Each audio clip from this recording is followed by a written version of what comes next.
Well, I'll let maybe a person or two trickle in here. Colleen, I appreciate you coming in here. Appreciate you popping in. Always good seeing people come in pretty early. Dang.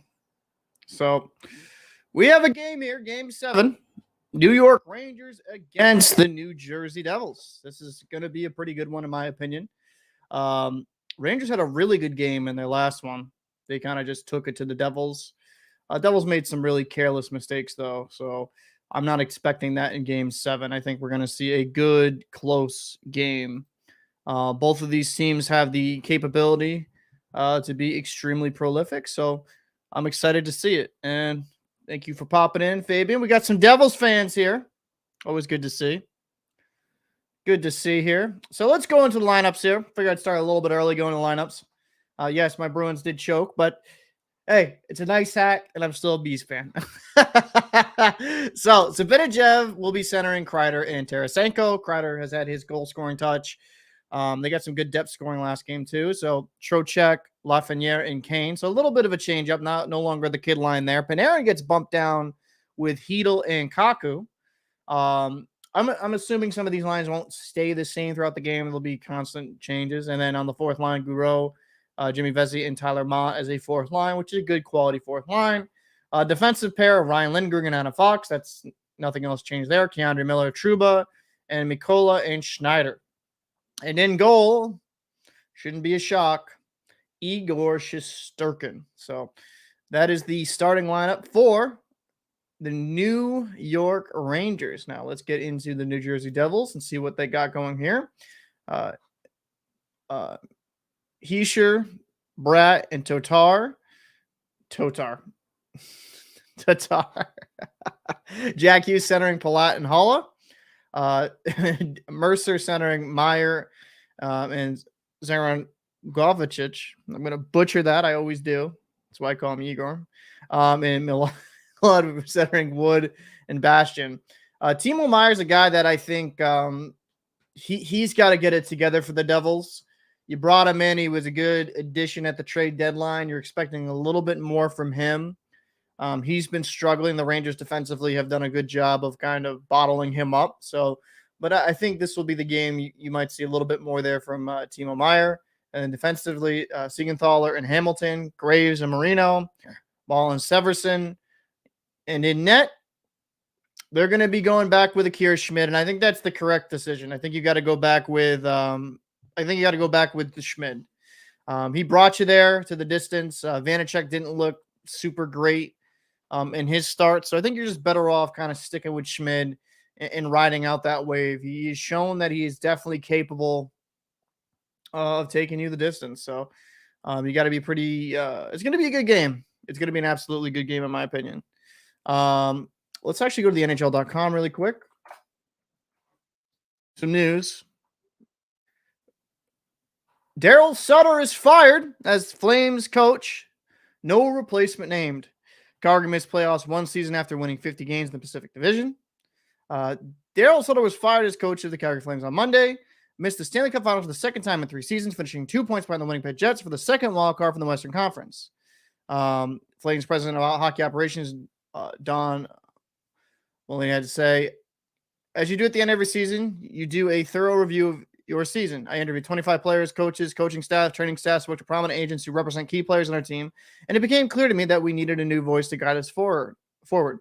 Daryl is a good coach and an experienced coach. I want to thank him for his 3 years of being behind the bench and doing the best job he could.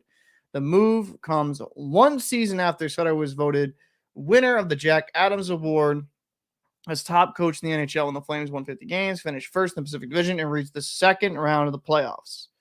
Well, I'll be honest with you. I'm not really surprised. The Flames absolutely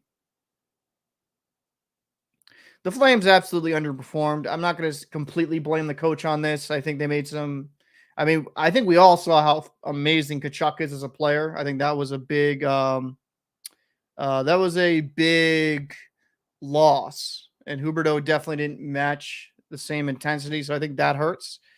And, I think when it kind of comes down to it, I think that's the right decision. I mean, Sutter just wasn't the guy. I mean, the goaltending wasn't good this year. Markstrom and Vladar were both kind of mediocre at best. So you definitely got to look forward to that. And JL with the wellness check. How are you holding up? Rough day? No, I mean, I'm fine. I think with the Bruins, I kind of even called them losing that game 7. So I went into it with them with the expectation of losing because they played so poorly throughout that series. And Florida played well. So I'm fine. I'll be honest with you. On a weird note, it's going to allow me to be a little bit more less stressed covering these games instead of gotta score. So it's gonna be fun to kind of just watch it for more of an enjoyment of the game type thing instead of worrying about my team choking. They get it out early. At least they didn't do it in the Stanley Cup like 2019. So that's always good. But yeah, back to Daryl Sutter. I think that's gonna be interesting who they replace him. I'm not sure where they'll go. If they'll go internally, maybe with the guy in the AHL with the Wranglers, but the Calgary's kind of in a situation that they're going to have to figure out what plan they're going to do going forward.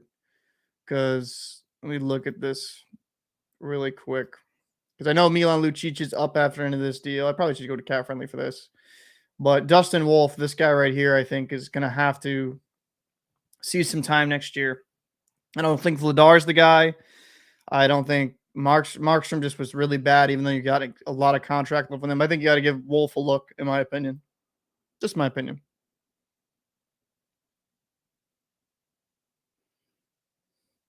So, yep, I know.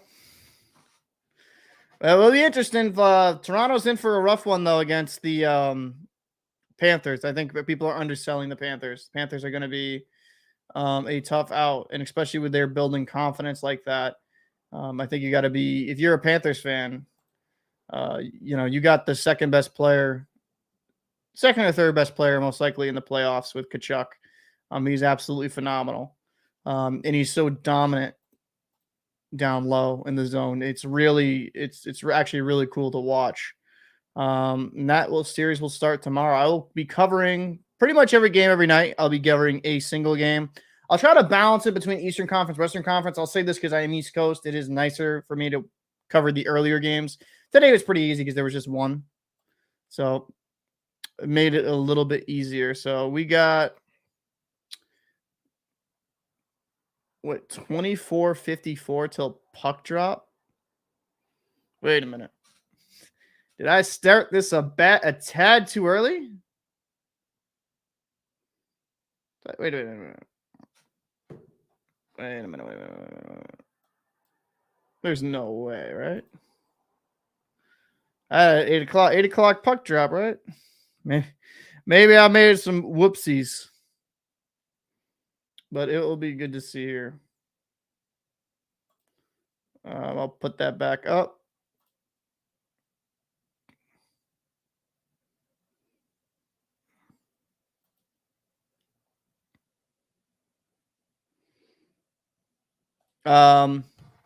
What happened? I mean, just kind of what happened throughout that whole playoff series, though. I really kind of did it. Just the moment was too big for him. I'll say this: some people were trying to say, "Oh, Swayman didn't play great," but I mean, going into Game 7 cold, he made some good saves. Olmark apparently was battling something. Bergeron with a herniated disc, but everyone's playing hurt in the playoffs. That is what it is. And the Bruins are going to be in for a rebuild. Personally, since I got a little bit more time than I actually expected, and I thought this was starting directly at, it says 8 o'clock, but on the point it says 30 minutes. I think the Bruins should just start embracing a rebuild. I would trade Olmark, my opinion. I know that might sound wild to people, but I would actually trade Olmark for some draft picks because they don't have a first round draft pick in the next 2 drafts. So, I mean, they gave up for a sell. I would just trade as many assets as you could to retain some draft capital so you can expedite the rebuild. The Leafs will be bullied by the Panthers. Jay says the Panthers will be bullied by the Leafs. I think that's going to be a series that goes 7. I don't think it's going to be an easy series. I think people forget there's a lot of star talent on that Florida Panthers team. You know, you got Verhage, you got Kachuk, you got Barkov. And the only question mark I really had for the Panthers was their goaltending. And Bobrovsky did okay enough to get them by. And, you know, you have Ekblad when he's healthy is good. Gudis is an agitator. Montour was an absolute monster, right? He's vastly underpaid for his production. And that's not going to be easy for the Leafs. I actually think these Panthers are going to be a harder matchup than what Tampa was. I think Florida is a better version of the Tampa Bay Lightning, just currently this iteration. Because you have a lot of star talent, but you also have a lot of younger guys that are willing to hustle and play a gritty style of game. So, and they don't back down, which is something I admire. And honestly, the best player in that series to me is going to be Matthew Tkachuk. That guy is a force. Matthews is a phenomenal phenomenal goal scorer. Marner's a phenomenal playmaker. Marner reminds me kind of a little bit of Adam Oates. Not completely, but just some of the passes he makes are absolutely insane to see. And I mean, it's not going to be an easy series. There'll probably be one or two blowout games like there was previously um, in the Toronto series where one team just blew out the other. But I think we're going to see a good battle in that series. I'm actually looking forward to seeing that. I'm going to come out with a prediction video tonight for each of the next round. Seattle Kraken too. Them beating Colorado was surprising. Grubauer he went back into Colorado Avalanche form. He played so good. I ended up watching that game in full. I watched the end of the game last couple periods, but then I watched the beginning, and the guy's phenomenal. Like he's on one right now, and he's kind of I don't know why he couldn't do that in the regular season for for the uh through the regular season because he was absolutely phenomenal. He was really good. And if Seattle Kraken had that goaltending throughout the season, they would have probably not finished in a wild card because that was one of their biggest Achilles heels, right? Like you had Martin Jones, Philip Grubauer, and they just couldn't get consistency in net. Now they didn't always play perfect in front of their goalies. I'm not gonna say it's all on the goalies, but there was no way that Grubauer was not playing at all. So I appreciate people popping in. This game will be, it says 8 o'clock, but the point said quite a bit of time before puck drop. So let me back here. It's on ESPN. Let me just kind of fix my camera. All right, let's go to NHL. Alone. Murray. Okay.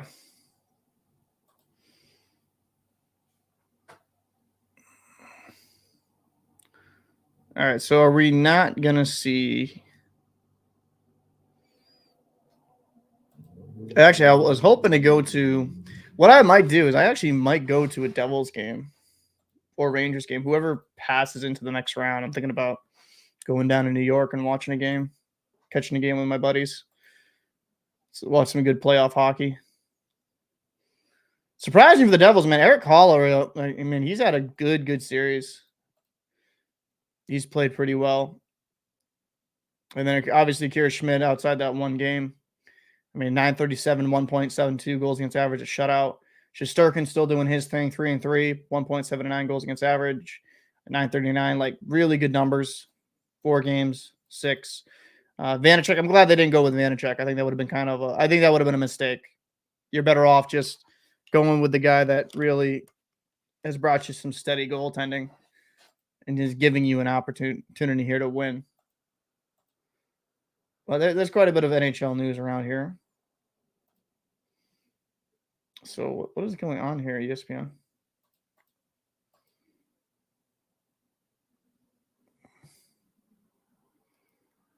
I guess that's all right. That's weird. That's really weird. I don't know what's going on here, but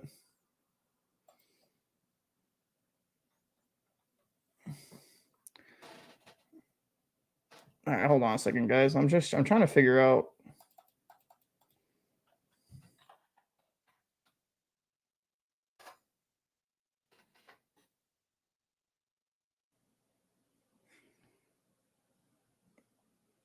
Okay, hold on a second here.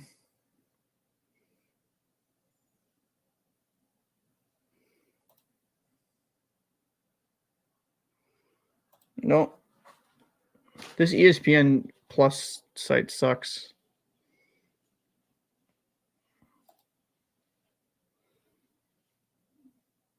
Really not good. They make everything so convoluted.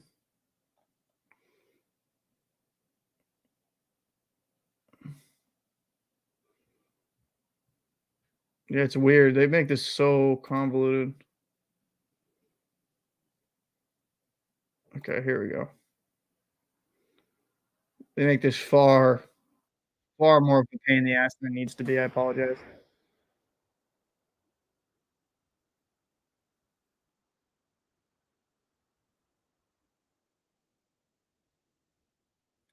Since I have to have a what is draft pick, I'm a bit situation where I cheer for the Leafs. They already ended their first round, so I don't really care that much anyways. Rick Allen with the, I'm not even a Rangers fan, like, what? Um, yeah, ESPN's such a money bag. The problem that I have with ESPN is just even when they make the service itself and they ask, like, an exorbitant fee, it just sucks. It's not it's not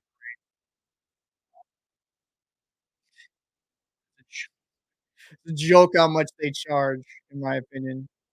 So, here we go. Found it. This is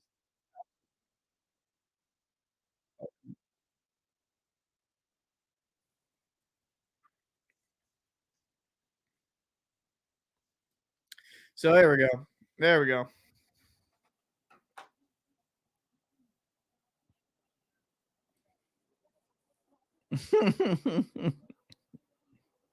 I'm still devastated about last night. So 18 you're rooting for. Honestly, and this is gonna sound funny, I would love the Panthers to win the Stanley Cup. Like that would be my ultimate. The Florida Panthers just going on a run and just breaking everyone's hearts along the way. I've already been heartbroken. So Panthers, I mean, I think it'd be cool for the Rangers to win. Because I have a couple buddies out west. I mean, Seattle, that's a great story too. I mean, I don't have like a super race, but if I'm gonna root for um if I'm gonna root for a specific team in the Eastern Conference, I'm gonna root for Florida because I just I like Matthew Kachuk. I love his style of play. He can be a load to play against, and that guy's just phenomenally talented. And out west, I mean, looking at it, I mean, let me look at it again here. Out west, uh, I'm gonna go with Seattle. Like, I love for Seattle to go deep because they're that underdog team that doesn't really have necessarily the superstar. Um, they don't ever really have a superstar, but they have a bunch of quality, and that'd be kind of fun to see them like go on a run and just shock the world. Realistically, who I think it's going to be.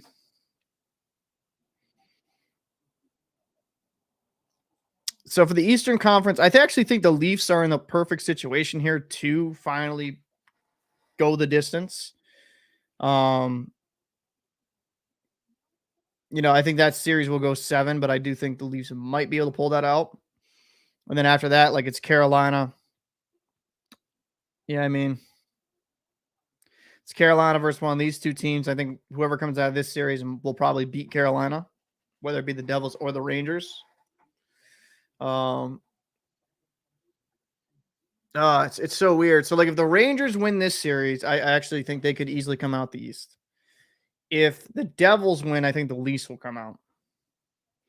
But I could be wrong. I'm in my heart, I love the Florida Panthers just because like their fans, um, at least not on my channel, aren't too bad, but like they're pretty cool people. And I love some of the content creators over there for the Florida Panthers. Flying Fluffy Sports is a guy I watch. And I think he makes really good content, really Panthers oriented. So like, I would kind of slide that way. I'm kind of hoping Florida pulls that off. And for the Western Conference, I mean, Golden Knights. Stars, Oilers. That is going to be interesting. Golden Knights versus the Oilers. I'm not sure how that will go. If you think about it, actually, I'm so dumb. Let me just go to the brackets. Playoffs, please. Come on. Complete bracket, please. So, Kraken versus Dallas. Ottinger's a monster. Grubauer's been playing great. Obviously, the Stars have had a phenomenal season, so that's nothing to knock on them. But it would be kind of cool to see the Kraken upset again. The Golden Knights and Oilers. I don't want to speak out of turn here. Well, I can't click the. Okay. I think the Oilers are probably gonna come out, but I do worry about Stuart Skinner because he played okay in that first round. He didn't play great. Can Stuart Skinner kind of level up his game? Because that's going to be a little bit of a tougher series than the Kings. So I mean, or it should be. So this is the year that the Oilers, if they don't come out of the West, it's a failure because they are literally in the prime situation to come out of the West. Just like this season for Boston was a horrific failure. And Avalanche, I would say, is a failure as well. But I think, I'm just going to say, I think Florida's going to beat Toronto in round 2. And then whoever comes out of this series, I think will have a little bit of an edge there on Carolina, just because Carolina just can't. They find ways to win, but they were struggling against the Islanders team that offensively just didn't have the firepower that either of these two teams have. So it'll be interesting to see. It'll be interesting to see how the Hurricanes can hold up. So, I mean, we'll see. We'll see. So here we go. How bad of a... Nobody will be worse than that Florida Panther anthem in that one game. Will I show the actual game? So how YouTube works is I can't. I would get my channel completely taken down.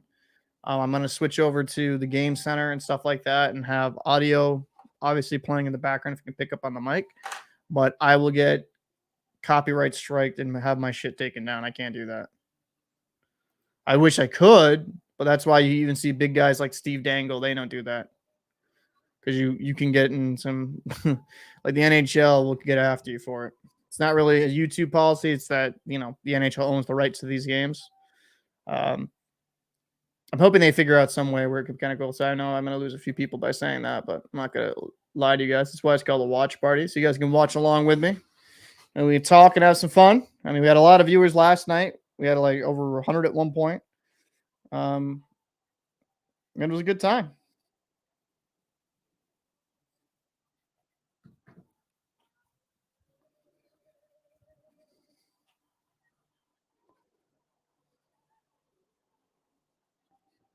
So, battle of tape here. This is the time for the New York Rangers, New Jersey Devil. Who is going to come out of the Eastern Conference? Who's going to do it? Prudential Center is rocking in Newark. Martin Brodeur is in the crowd here.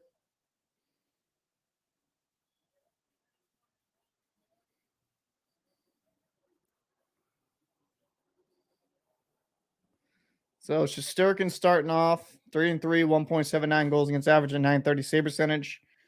Been pretty solid. 2-0 record in game sevens. He's one of the better goalies. He is top 5 in the NHL when he's on his game. And then Akira Schmid, the young man, 3-1, 1.72 goals against average, a 937 save percentage, and a shutout. This guy, if the Devils can play a little bit more discipline in front of him, they'll be fine. I have to keep refreshing this because it doesn't like to update. There we go. We figured it out on NHL.com. There you go. Puck start. There we go, boys. Zibanejad coming here. Oh, good defensive stick there. All right, now let's kind of listen to some music and enjoy myself for a bit. Let's get tuned into the game here. Devils going to break in here. Bratt. Good backhand through the slot. Point shot. Little too hot. Little too hot. Marino keeps it in. So hischier. Hischier. Hischier. It's hischier. Not, I always say hischier. It's hischier. I always Tarb over here to Hamilton. Hamilton on net. Yeah, it's shooting a little high here. Holla down here. Hughes loses the puck. Good defense there by Adam Fox. Kreider over. Tarasenko.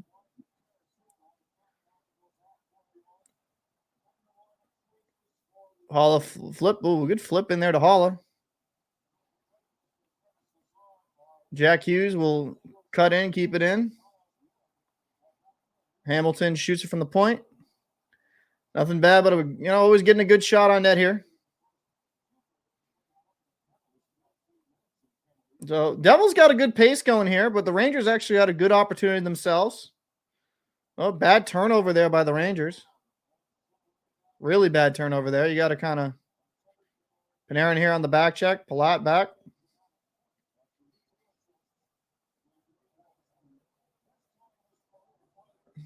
Hughes with a shot on net wide. Guys are definitely shooting it. Like, they're not getting it on net. They're trying to get that fine shot. Panarin has 0 points in his last 5 games. He has been struggling. That is why he got moved down to that third line.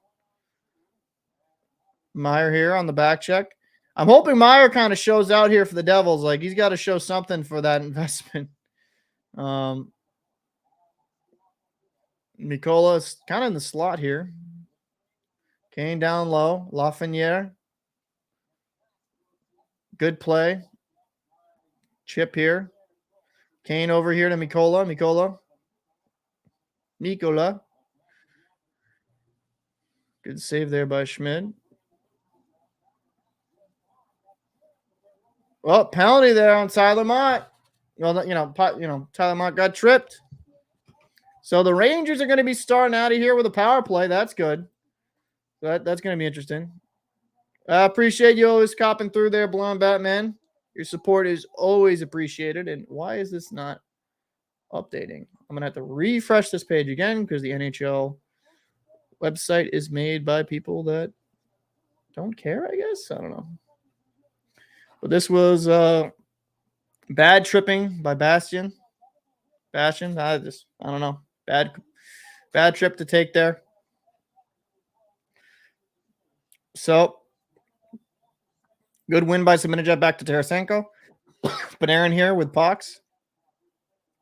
Fox over here to Tarasenko. Tarasenko will go down low to Zibanejad. Little couldn't get it clean. Hischier right on Panarin. Good play there. Hischier going to be coming up here with some patience. Oh, going to cut around Fox. Using his strike. Drive into the net. Backhand. Big save by Shesterkin. Hischier really good. Oh, and they're going to call him for holding. That's a great penalty kill there by the Devils. Hischier right there individually made that happen. Driving to the net. Great play. Adam Fox goes for the hold. That is phenomenal. To have the presence, look at this, using his arm out here, and then Fox just has to grab him. It's the only chance he has there. He's using his leverage, body position, protecting the puck. So 4-on-4 for a minute 27. Keandre Miller back here back around to Trouba. Trouba back to Keandre Miller. Hughes. Oh, back. Oh, Hughes had Bratt back door. Oh, Hughes with the little nipsy dangle here.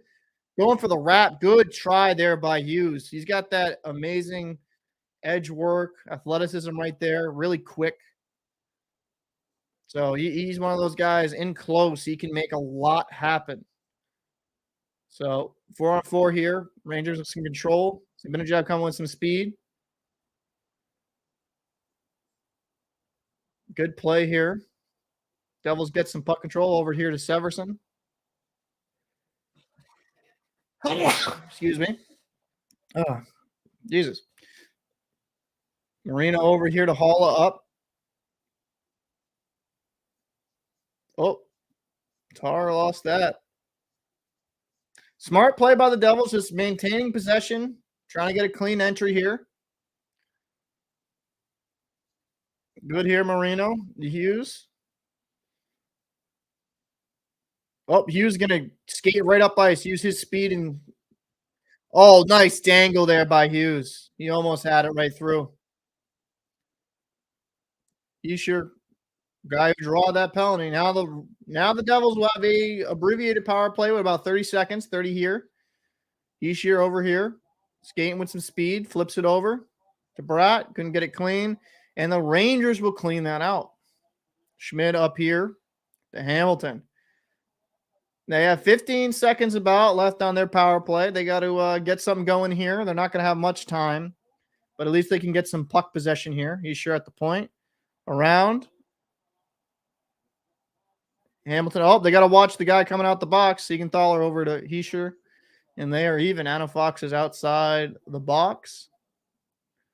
Siegenthaler over here to Hamilton. Good set play there. Get it deep. Palat on the forecheck.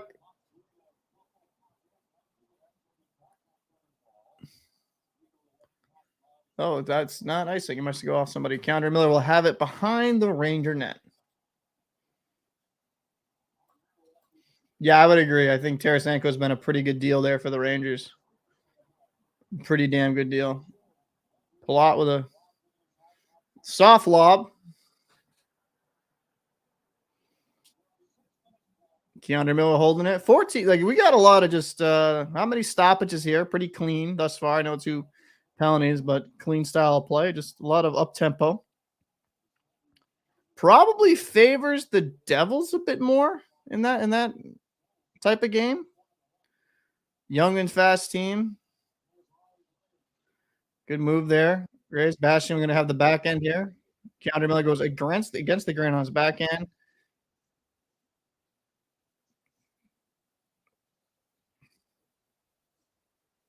So Marino will get it here. Bratt goes through a couple guys, still maintains possession, uses his speed. These Devil forwards, man, they got some speed to them. They really can cut in. When they get going up north-south, it's very hard to get them stopped. Hischier over here to Tatar. Siegenthaler shoots it. Can't get it through. Hamilton on net. Oh, good save by Shesterkin on a great tip. Oh, Hischier keeps it in. Oh, almost had it. Still keeping it in. Siegenthaler over here to Hamilton. Hamilton's coming in. Shoots it just a little too hot, and this will go all the way down back to the Devils' end. Man, they're looking pretty good, guys. Devils are looking strong here. You wanted this type of reaction from the Devils after getting that really rough game 6. You know, they're a young team, so you don't know if they're gonna bounce back or if they might fold. But you like what you're seeing here if you're a Devils fan. Oh, Vesey here, down low. Goudreau helping here on the forecheck. 4th line out for the Rangers. Oh, good play here. Little 2-1 on. Myers, big save by Shesterkin. He was going for a low right pad shot. That was a really good shot selection by Meyer. That's what you want to see.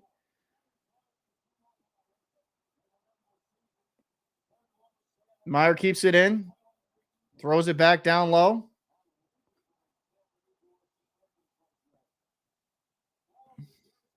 Hughes cutting in. Over here to Siegenthaler. Siegenthaler will keep possession here. Hollow. Rangers are struggling to get this out here. Devils just look a little bit faster right now. Plot down low. Hughes trying to one-hand it over to Holla. Holla gets it. Back to the point. Hamilton shoots it on net. And the Rangers get it out to the neutral zone. Hughes drop pass. Tries to get to the middle.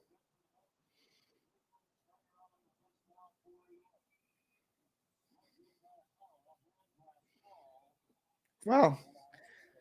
Devils had a really good start to this game thus far. You gotta like what you see from Hughes, man. He's using his speed and agility and some his creativity here. And then Meyer just shooting this low shot here on the pad. You're hoping that just kicks right out to his line mate. Devils looking good. Rangers are definitely on their heels. So yeah, we got a pretty good period here going thus far. And of course, the app decides not to actually work on the website because, F my dreams. Try it again. Usually it's supposed to show players here, but yeah, I'd have to agree. Not like Tarasenko's been a good addition by the Rangers. It's going to be interesting to see what they do going forward if they are going to try to retain him. So that will be definitely interesting. I'm not too sure what's in the docket in that regard. Let me actually move this to a new window so I can. Wait, no. I didn't mean to move that. Didn't mean to move that. So yeah, I mean, you like what you see here if you're a Devils fan. Let me move this to a new window.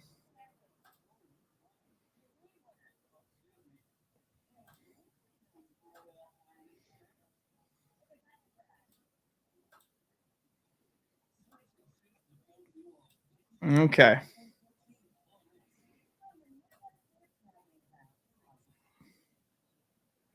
There we go.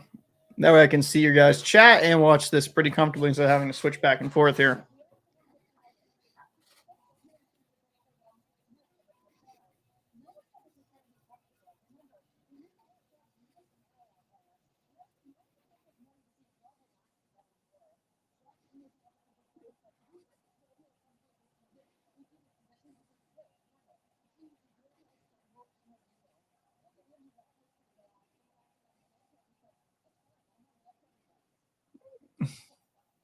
You sure here? Bratt here, right in front of hischier. Man, some of these Rangers, these guys have so much speed and skill, and that's out of play.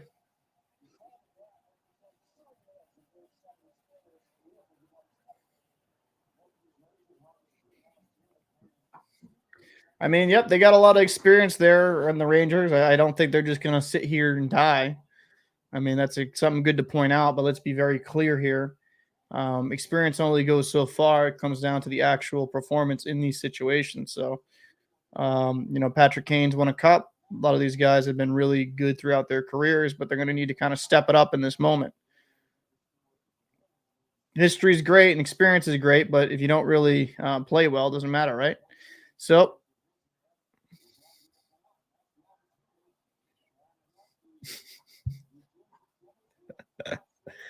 I don't know about that. I honestly, quick side note, I actually have this more in the intermission. I would like to see the Bruins trade Olmark. Trade Olmark, get some draft picks. And it's not because of the performance in the playoffs. It's just that this is going to be the highest his value is ever going to be.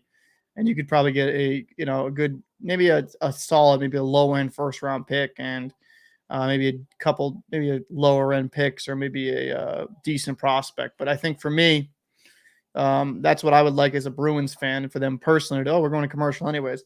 Personally, I like they just to perfect world. You trade Linus Olmark. You got to get rid of Derek Forbert's contract because he's down a $3 million defenseman. You also got to get rid of Taylor Hall, $6 million, because people don't realize we actually have the cap penalty coming up. And Swayman is the guy in the future. People want to kind of knock him for how he performed in Game 7. I thought he did pretty well. I mean, going in cold, made some big saves. I mean, the first goal I thought was a little weak, but it's, Montour coming in with speed. I'm not going to blame Swayman on that. I think Swayman played good enough for them to win. He played far better than Olmark did because apparently Olmark is dealing with something.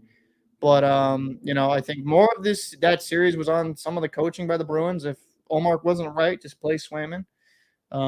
Because that game 6 was absolutely horrific.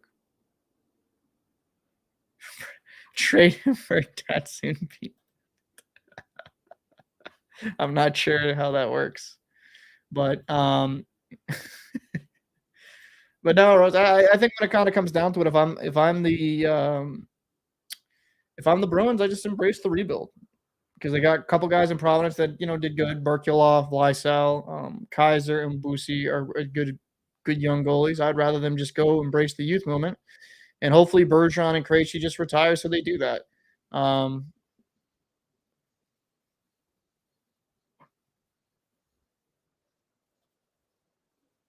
I don't know who is saying Swayman choked though. I mean, some of it that's just people being a little bit troll. But if you watch the game, he made some big saves when he had to. He's a 24-year-old goalie, and I mean, look at the look at the goals. They were prime scoring opportunities. Like Verhaeghe's a fucking 40-goal scorer. You let him in at the hash marks, like that's gonna happen. So the defense was absolutely terrible. McAvoy played awful, but people like to blame the goalie. I mean, game 6, I could see blaming Omar. He just played awful. But game 7, no, I'm not going to blame a young goalie. I agree. He was the best part of that whole game. And you know what? The uncomfortable truth is Bergeron didn't look like himself. He didn't look good. Krejci wasn't good. It's just you can't blame the younger goalie coming in trying to save it. Omar looked like a shell of himself in game 6. It probably would have been far worse because he made some big saves. Panarin coming in here, dancing. So the Devils have looked really good in this game, man. They're really killing it. Right here on the forecheck.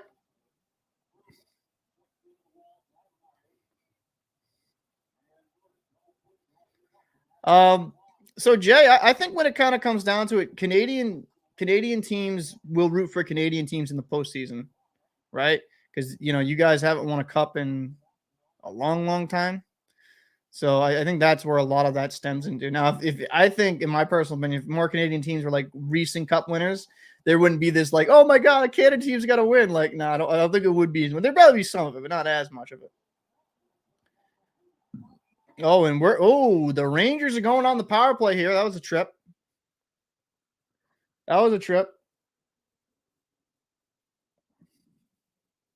Wait, why did this just go mute?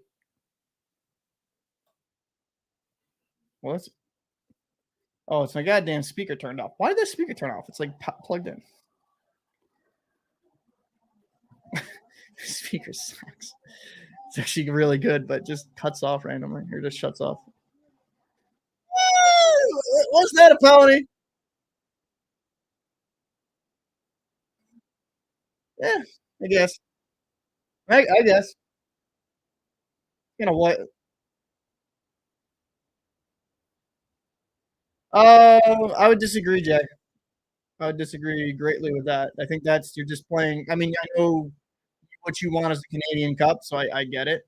And you're saying every team that like is a Canadian team is going to smoke the other one, but no, they're going to be 6, 7 game series. They're not going to be smoked.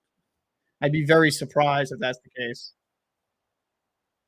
Especially when you have a guy like Igor Shesterkin in net for the Rangers, and then Schmid's come in, done well, and then you have all these offensive pieces and good defensive players here. Oh, Zibanejad with a good keep in there. Throws it over there to Panarin. Panarin is working it back here. Fox. They're going to be looking for Zibanejad there on the 1-T for easily. We're kind of keeping them open here. Marino racing for the puck. Zibanejad, really good play there at the point. Fox. Oh, going to let him go in. Don't do that. Don't do that. Oh, that was a good little play there to Tarasenko. Tarasenko, a little tap between the legs over to Panarin.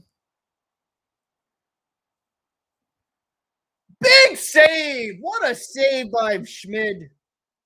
Big glove save. That's exactly what they were trying to set up. Was Zibanejad right there at the face-off circle, top of the face-off circle? What a save!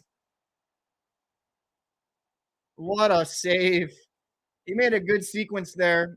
That's the type of goaltending you need.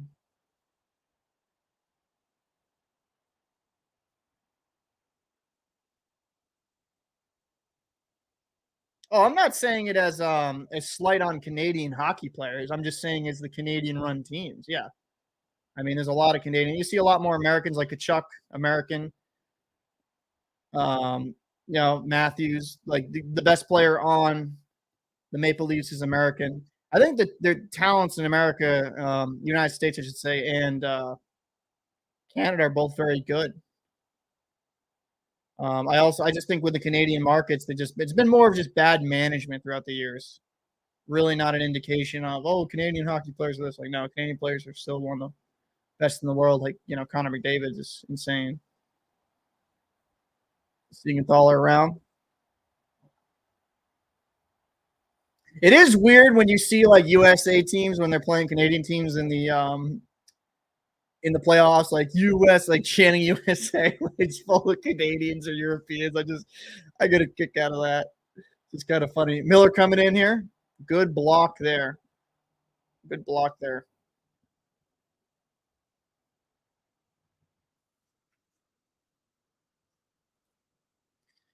Yeah, and I also think that kind of plays a part into it, Rose, is I think when it kind of comes down to it, when you're paying like an exorbitant fee to just play in Canada and you're, getting a little bit more money taken out of your paycheck, you're going to be less inclined to go to a Canadian team. You know, I mean, and this might be a hot take. If Matthew Tkachuk was still in Calgary, my personal opinion, Calgary would have made the playoffs. Um, After watching that series, he's really ooh, delay a game.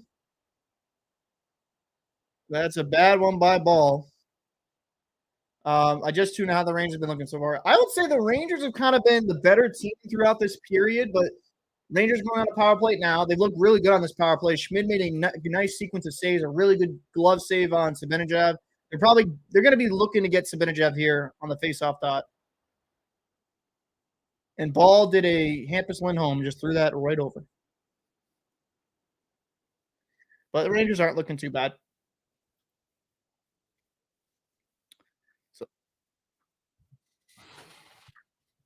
but yeah, Rose, I think when it kind of comes down to it, that's one of the that's one of the reasons why some people just haven't gone to certain Canadian teams. It's just the taxes, and also I think some of the management hasn't been good. And then I think, because you're a Montreal fan, I also think there's a little bit of how would I put this? I think the Montreal tradition in some aspects, this is more just towards that market because they want like a French speaking coach or French speaking like GM. It's like limited their the pool of talent they can pull from when it comes to the upper management side of the game, which I think is just as important. You need people to recognize talent and to properly scout. I do think that does affect it some way. And then I'll say that just the quiet part out loud. Some of the Canadian markets can go a little bit over top with the hockey coverage, and there's probably some players that just can't handle the Canadian market. That's just the truth of it. Some can't handle the stress of that market because hockey is their national sport. That is what they live and breathe by. So big power play here for the Rangers. Appreciate everyone coming through. We're getting good viewership again, but through all platforms here. We got a good game. They have definitely been taking it to the Rangers, but Rangers have a good opportunity here. Go on the power play to get something going. They're going to be looking for Zibanejad here. So who do we got here? We got Kreider, Tarasenko, Zibanejad with the flow, Panarin here, and then probably on a Fox as well. So they're 0 for 2 on the power play thus far. And Devils get possession here. Panarin over to Fox. Can't keep keeping these Rangers. Can't keep giving them power plays. They're too good. Oh, Panarin was looking for that back door right there. Tarasenko, that would have been an absolutely nasty pass. Hischier, oh, tries to get it out, can't get it past Fox. Big save there by Schmid. Big save. You can't keep giving him like you can't keep just giving him like that open one timer. He's gonna score that eventually. Too lethal of a shot. Minute and 12 here. Fox off to Zibanejad. Zibanejad.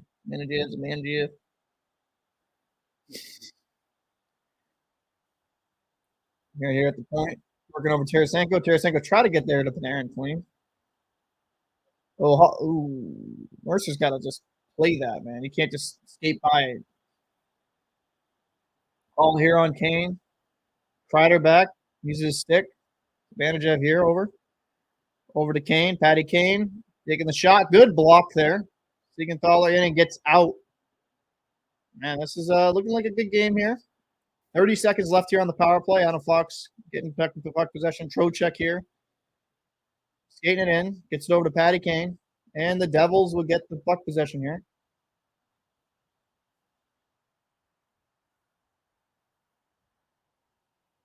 So 14 seconds here on the power play. Ooh, bad.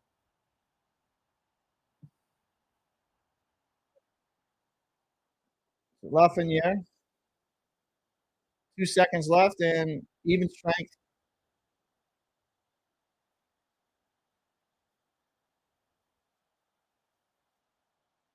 So 5-on-5, 3 minutes and 45 seconds left here.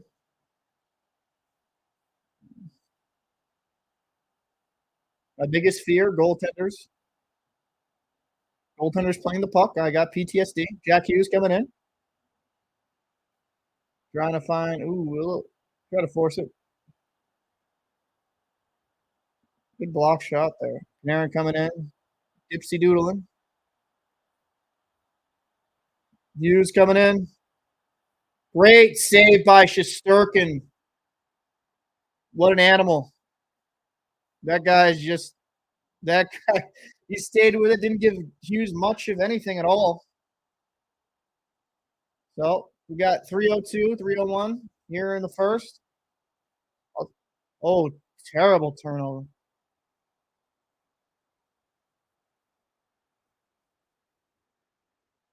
You sure?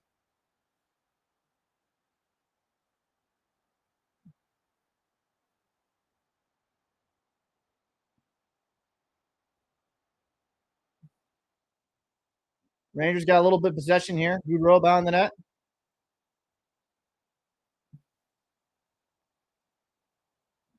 Oh, this has been a good first period. This has been good hockey to watch. So about 2:22 here. What's got you upset, Peter? Is the lack of the call there? Oh, whoa. Woo, swing and a miss. Try again. So Shesterkin's going to play it to Miller.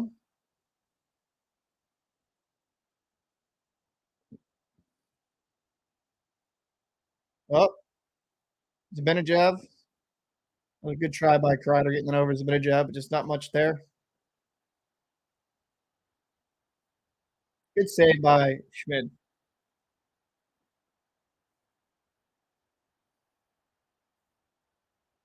Who is streaming the game? So ESPN and then MSG.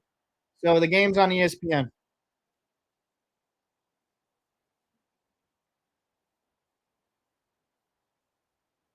Jeff Hughes. Hopefully, I'll just say you're related to Jack Hughes for me. Look at this. Forehand, backhand, big save there by Shesterkin.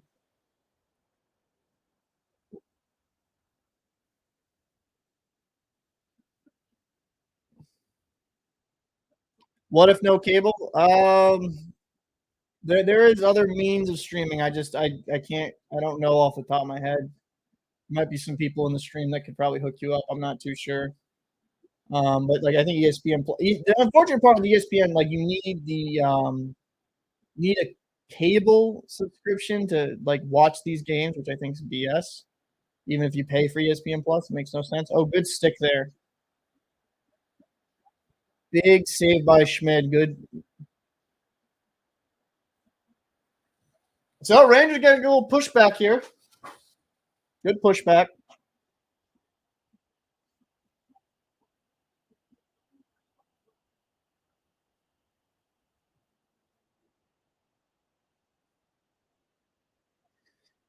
Yeah, so they have ESPN Plus. So like for certain like shows and stuff of that ilk. Um, that's kind of where that comes from.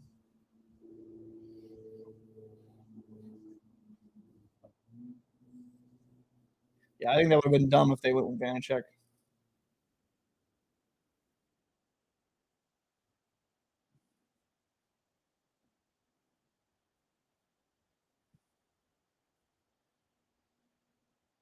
Marino up. No pen there. Oh, he sure's got to take that. Marino here at the point. Back down.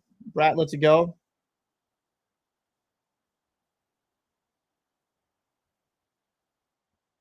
I mean, I can only really tell you so much, Jack. I mean, Jeff, you can.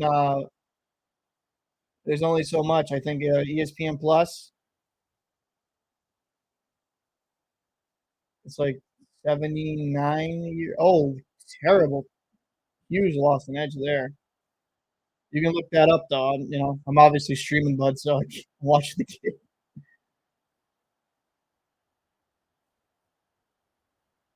Let's see here. We got 5 seconds left here. Little dump here by the Devils. And we'll end with a 1-1 0-0 tie, I should say. Devils played really well. Rangers had a nice surge there at the end. They couldn't convert on their 3 power plays. Devils they were good on the penalty kill, and also I'd have to say, Jeff, I don't know if you know how this works. I don't know if you know this works. I can't stream it. If I share this screen with you guys, my channel gets terminated because I do not have the rights to stream an NHL game. So I'm watching this on ESPN Plus, but I can't share the screen with you guys because then I will get my channel terminated.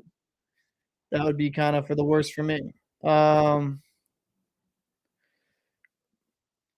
Aiming gaming. Hello, hey, what's going on, man? Appreciate you popping in. Oh, wait a minute, gotta stop these clips because I got hit with something last time.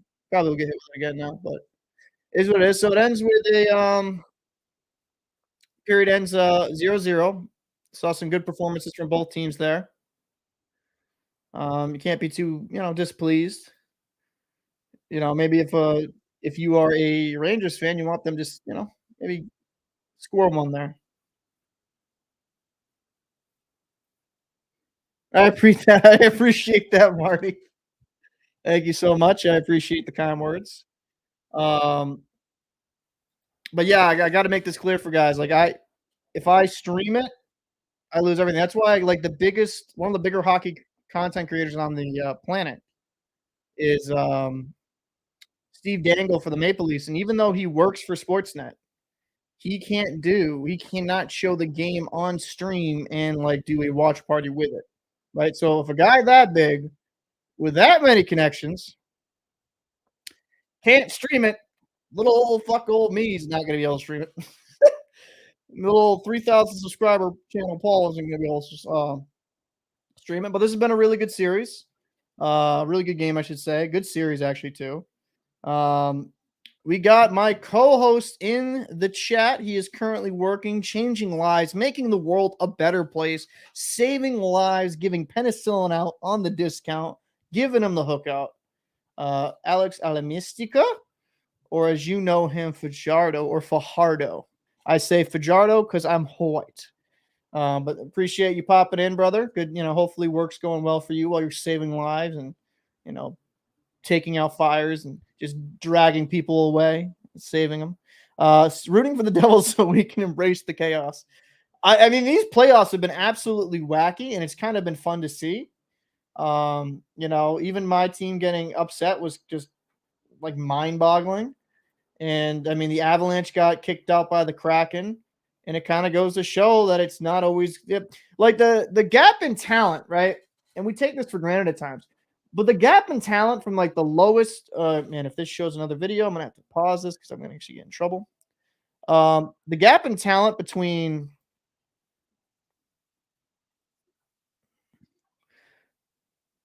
the gap in talent between the top team and the bottom team in the playoffs isn't as far as we think it is.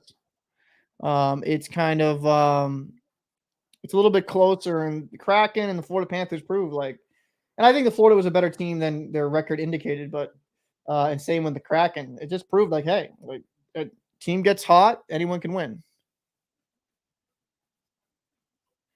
Are you a Bruins fan? Yep, I am a Bruins fan. So that that goes with that. Some people thought I was going to stop making hockey videos after the Bruins lost, but I mean, I cover every single team, and I've been doing watch parties throughout the whole season. Um, for a defenseman, so you cannot wear a 91 on my sweater next season. High school, what number? So I played right wing, left wing, center. Like I played all three forward spot. I played 21. You know what would be a good defensive number for you would be like 33. I know that's usually a goaltending number in high school, or maybe 27, actually. 27. 27 is a really good one for a defense. Good buddy of mine has a 27. Made some money off Florida. I actually predict Florida to win that game. I didn't bet, obviously, because I'm not going to bet against my heart. But it was a really good game. Yeah, it was absolutely crazy. And 27, yep, 27 is a good one. And you could go with number 4, Bobby Orr. What else is a good one? 6 ain't bad. 6 ain't bad either. Oh,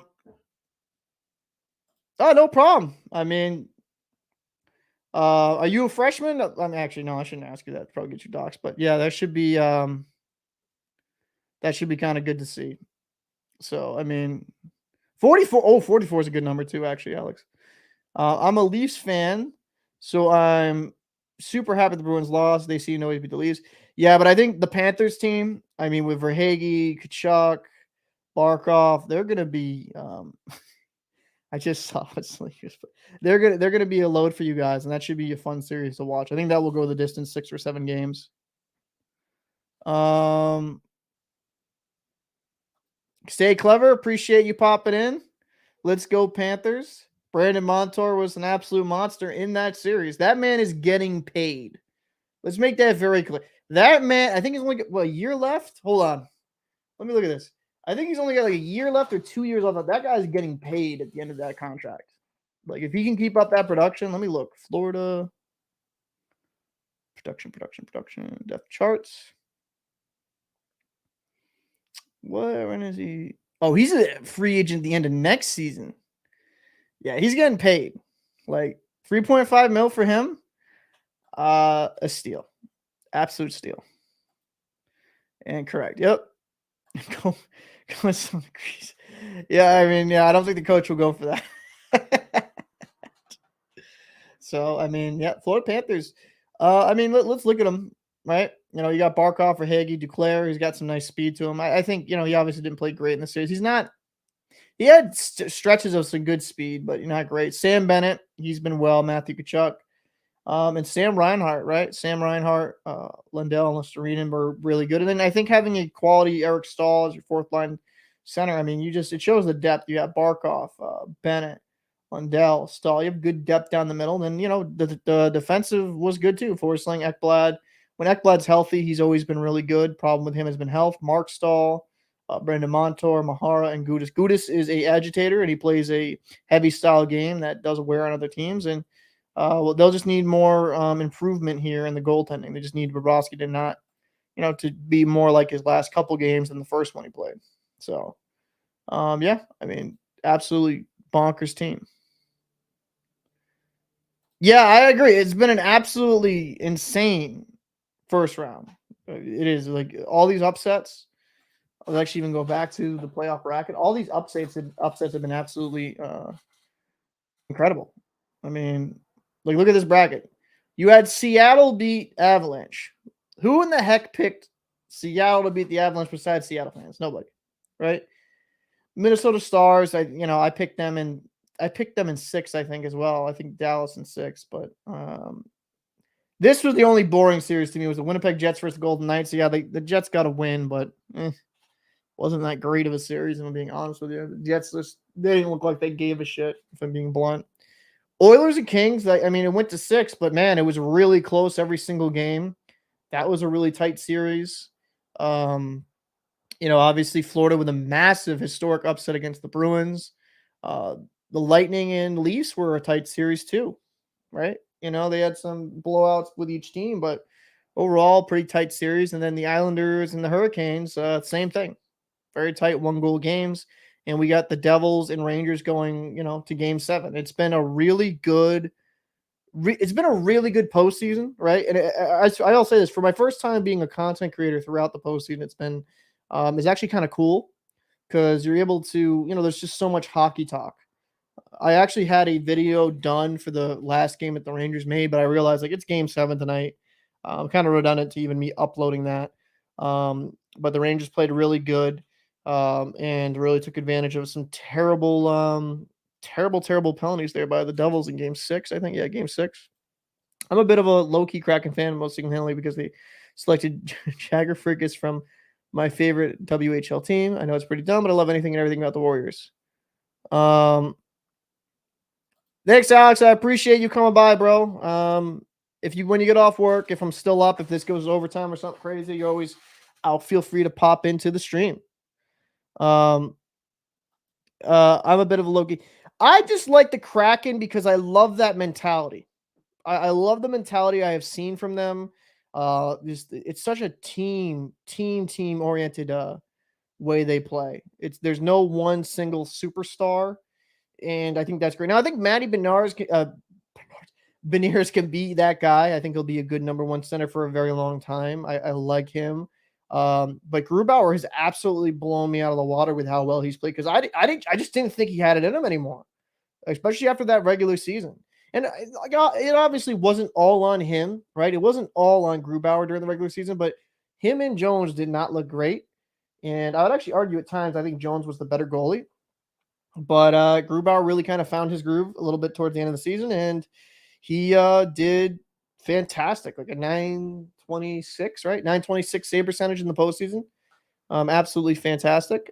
Hatred Copper. Hey, I appreciate that. I'm glad you enjoyed the videos. Like I said, I do videos from every single team across the league. Obviously I am a Bruins fan, but I just like to watch.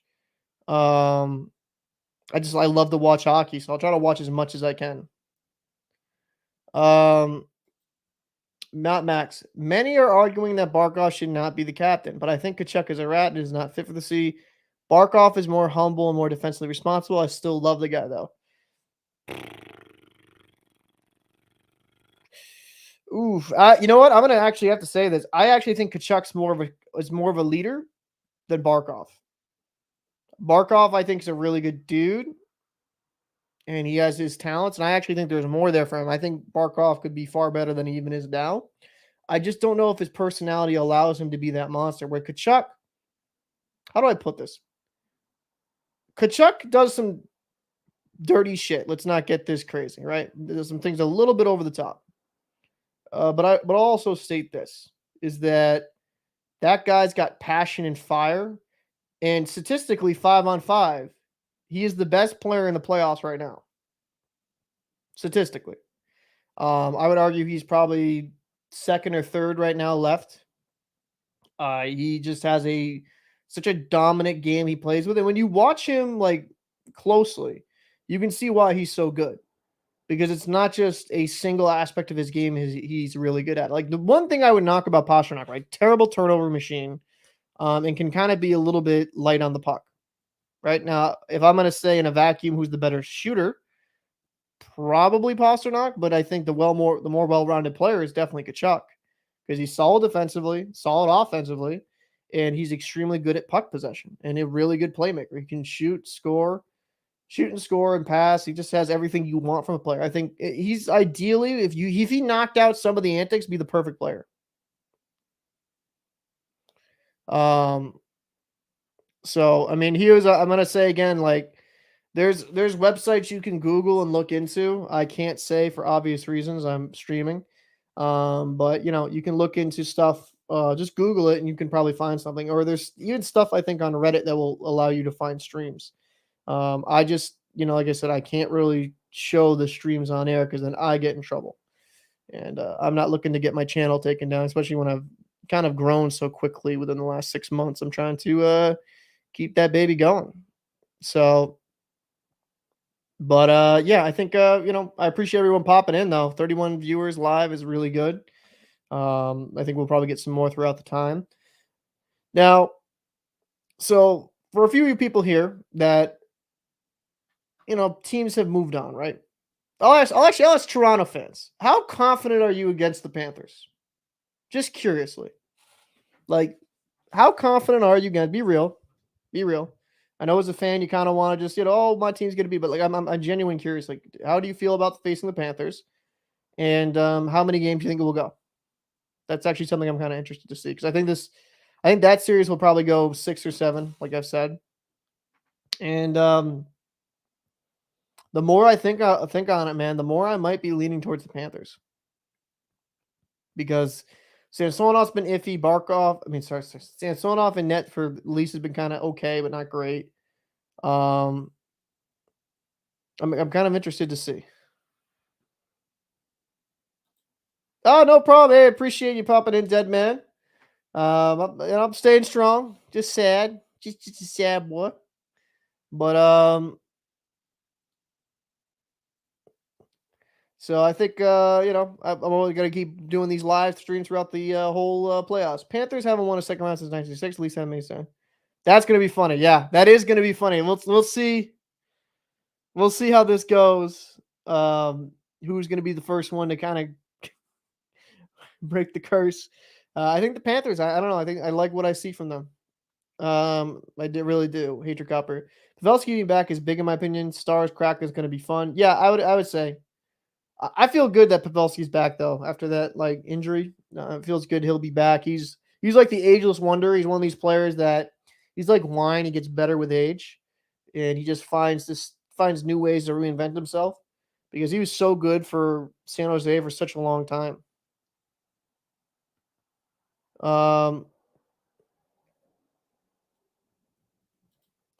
Devils, what's going on, little brother? Good stream so far. Got you. The Rangers. I'm calling Stars versus Florida. Okay. All right.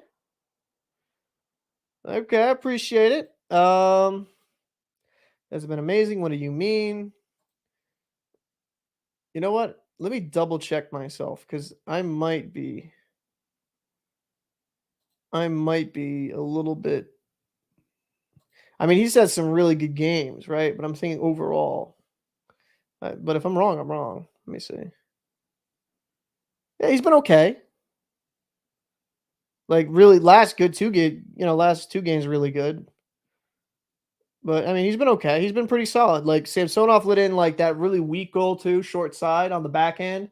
The problem with Samsonov, he'll have those flashes of absolute brilliance, and then just like a brain fart. 4-2 record, 900 saves, 3.41. Like, yeah, he's done well. Nothing absolutely crazy, but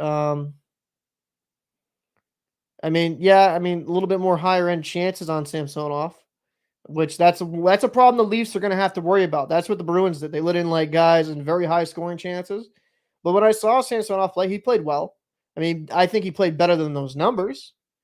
But I'm just kind of hoping that he can kind of sustain that. But let's just kind of remember though that the Panthers were very opportunistic against the Bruins, and if the Leafs keep giving up bad chances in front, I think they'll actually make them pay for it because they did that all series with the Bruins. But he's done good. Yeah, Vasilevsky wasn't that Vasilevsky was solid, but both of those goalies in that series, and it happens. I'm not gonna say every goalie winner was weak. Were just kind of peculiar goals, like that OT winner the Leafs had. What game was that?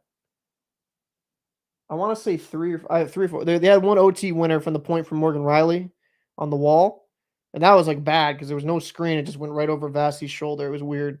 I appreciate that, dead man. I do. I'm glad you've been sticking around. You're obviously watching on the TSP channel because I'm simulcasting when it's all. I have my hockey channel that is up to 3,000, over 3,000 subscribers, 3,100 and something at this point. And I mean, it's been a crazy ride. So 3,189 at this point. So if you guys have not already subscribed, make sure to do so. Let me put this banner down below. At TheLockerRoomYT on YouTube, and trying to keep growing the channel, keep enjoying it. I do hockey coverage of every single game throughout the playoffs where I can, and now that there's going to be a little bit less teams, we're going to be, I'll have a little bit more. I'll have a little bit more time to cover every single game. Absolutely. I've been kind of run a little bit short. Apparently, I've been battling some bronchitis. That's what I got back from the doctor. So I've been on some antibiotics and yada, yada, yada. Not going to bore you with my boring health shit. But we got a 0-0 game here with the Devils and the Rangers. I really have been impressed with Schmid's saves. They've made some big ones. He really, if he can hold up for this rest of this game, I mean, I don't know. We're gonna be looking at a crazy time. And I lost my mouse somewhere. Where is it? Okay, I think my shit's glitched. Yep, it's definitely glitched. I can't see my mouse. I actually think Toronto will beat Florida. Boston was just horrible defensively. Toronto feels different, and they played Tampa like a constant overtime. When Boston was lazy at times. Yeah, I mean that's a fair evaluation. I think that's definitely a fair evaluation. I'm not, I just think with Florida though. How do I put this? I don't know. Crazy enough, I think they could do it. I think they could pull it off. I really do. This is wild because I can't.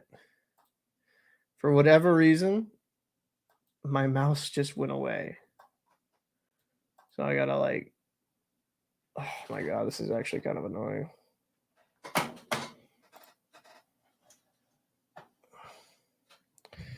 All right, hold on a second, guys. This is crazy. Am I gonna have to? What just happened here? Why did my mouse go away?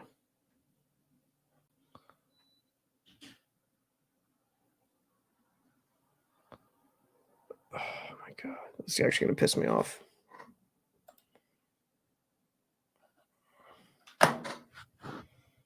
Nope, hold on. This is kind of bad. What happened here? Why is this not? What the fuck, man? Let's see.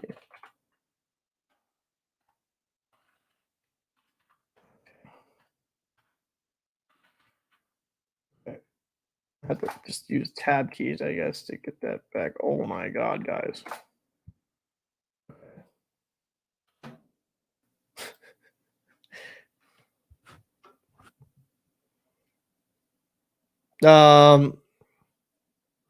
Just act like a pro streamer and throw it.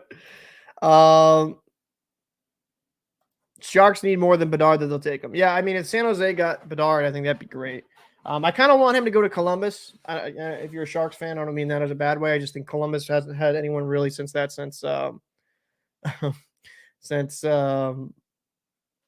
since Rick Nash, really, in that regard.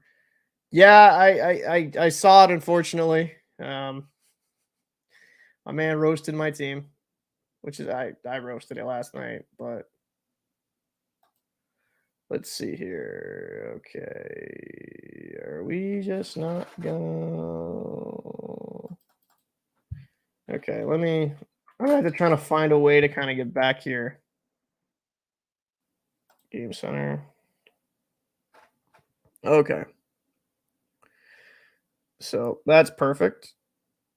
And so we're in the second period. I apologize, guys. I just kind of shit the bet on me. That was weird. I don't know what to say there.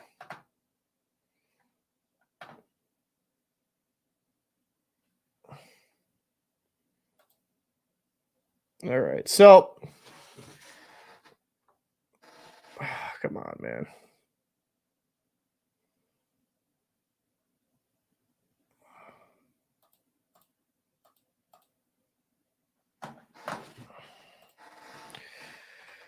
So we got the Devils here coming out about their own 1652, 53 here. Oh, coming in with speed bratt back here. McLeod over here, back down around. Ooh, trying to find him over here in the slot. Tatar fighting it. Devils get possession here. Marino, neutral zone. Jumps it back in. Tatar coming in here on the forecheck against Trouba. Bratt on the other side. And just a little bit sloppy breakout here by the Rangers. High flip into the Devil zone. Good play there. Tatar dumps it in, and hischier will be right on Trouba. Good hit there. Rangers looking a little bad on the breakout. Bratt shoots it on net, and good block there by Trouba. Hischier coming in, cutting, going to forehand, and oh, he was trying to go for it there. Well, Palat right there on Trouba. Trouba kind of looked a little undecisive there. Hughes here in the corner. Back. And Rangers will get out to the neutral zone. Graves has the puck. Cross over here to Holla. Holla here. Palat. Shoot. Ooh. Blocked by Keandre Miller. And Siegenthaler will get at the red line. Can't dump it in. Gets it back. Oop, little miscommunication. Offsides there. I was going to say that looked offsides. That looked offside.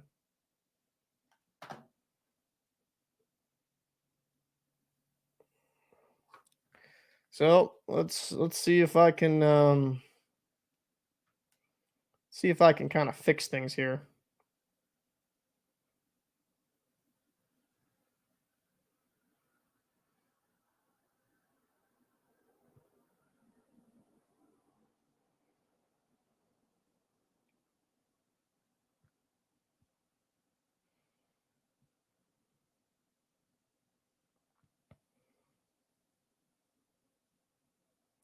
So I'm going to replug my goddamn mouse in and out here.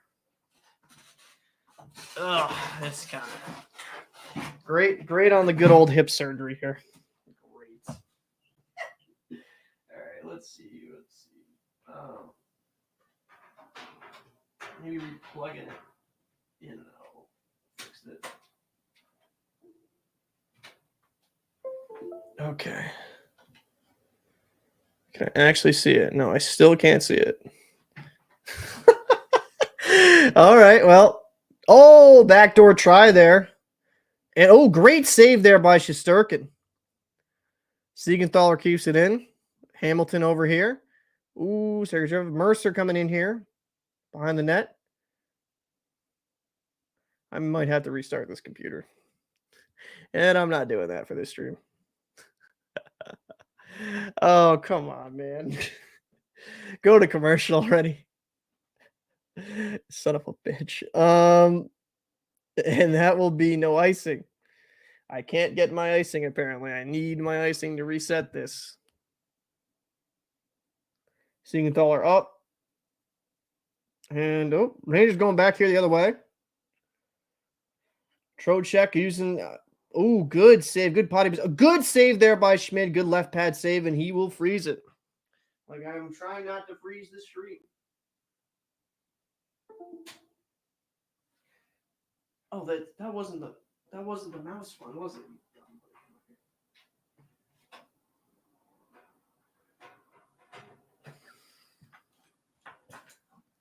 Wait a minute. Where did I plug this thing in? Wait a minute. Why is this going? Wait a minute. Son of a... So we get to enjoy my technical difficulty side of things, folks.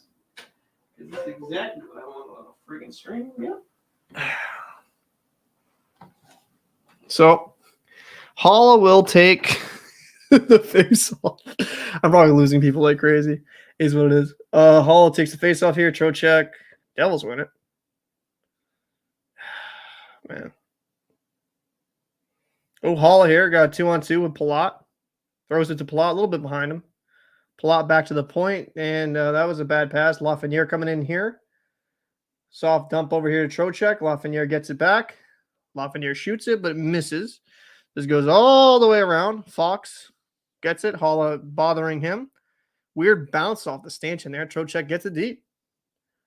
Lafreniere here on the forecheck. Trochek joining him.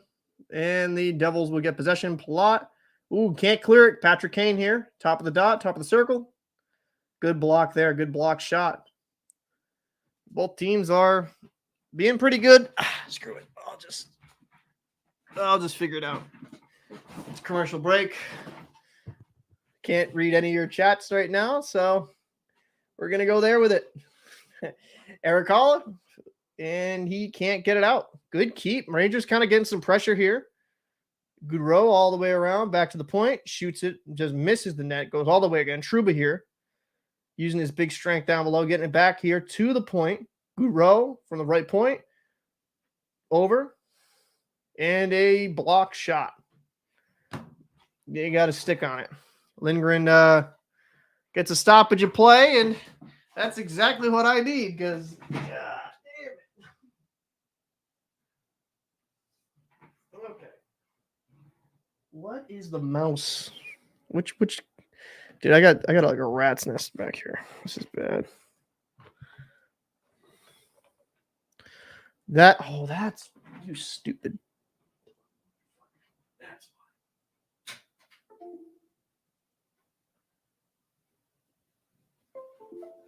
okay.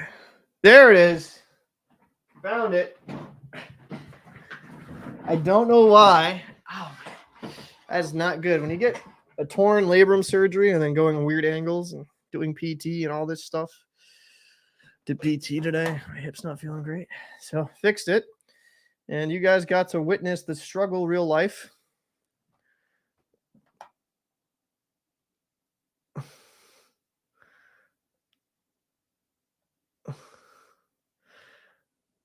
All right. So it's good to be back. It's good to be actually, I can actually turn the goddamn volume back on.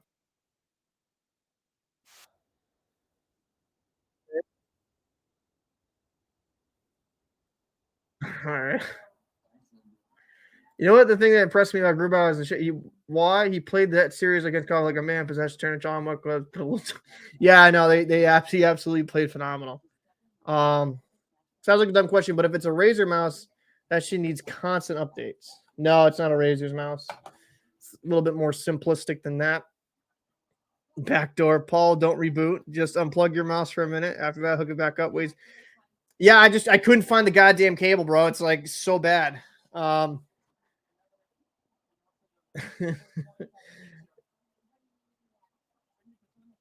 Yeah, fuck. Yeah, tenacious fuck off. Toward labrum surgery. Labrum, I got hit on the tugboat. God, man. And after I defended your ass yesterday, too, I banned that motherfucker off the channel, too. I was like, fuck you. It's like, you're not going to be assaulting veterans on my stream. I'm good. That was weird. That was the first time that ever happened to me, though, Horse. Or, tenacious. That was the funniest part. So we got a good game here. I just saw your text message. It was actually funny enough. Ooh.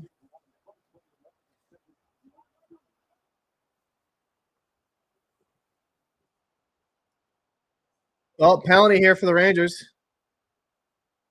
Siegenthaler over across here. Oh, man. McLeod could have had an open one-timer there. You're so weird. You're so weird, Nations. I'm not sharing that on stream.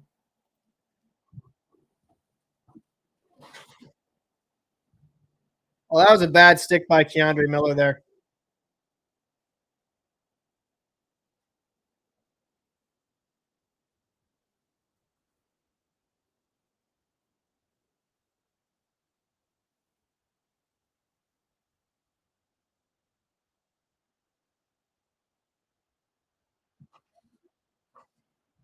I like how Guro got the blame for that. Oh, hey, Mac, good to see you, man. Good to see you back, man. I appreciate you popping in. I appreciate you popping in, give a little bit support to the stream. Yeah, hopefully, wait, did that move to Bernard? Why did it say Connor to Bernard? That definitely happened because of my thing. That's funny. I just realized that. But yeah, I think it was a rough end for the season. But it's good to see you guys back, man. You guys have been really good. Absolutely. Score already. Like AKA Hockey Jesus. I mean, he's got the hair, man. He's got the hair. I'm actually starting my own website. That's almost done here, finally, at prolevelgamer.com. I'm gonna be, I'm gonna be hosting my own leagues and running it especially after what happened with the hischier comes in. I'll talk more about that in the intermission offside. I'll say it right now, actually. Um, the one of the bigger ones known as Lean Gaming weren't really responsible with how they conducted their safety checks when they knew about a known I got to be careful how I say this because I don't want to get taken off with a known someone that likes underage people a little bit too much on their website, and they didn't have a site-wide announcement. They had it in an offshoot forum that doesn't get as much traffic. And they put a lot of minors at risk because that's with those sixes leagues, that's what they do. And I think I can do a better job make sure that the safety is a paramount issue. Um, can't prevent everyone joining your league. I'm not even blaming it for that. It's just the lack of response when you knew somebody was there of that ilk was actually kind of sad, depressing actually. So I lost all respect for the people that run that website. It was pretty pathetic. So, but Devils take a penalty here, so that's the end of their power play. 50 seconds. So the Rangers at the end of this 4-on-4 will have a minute and 10 seconds left.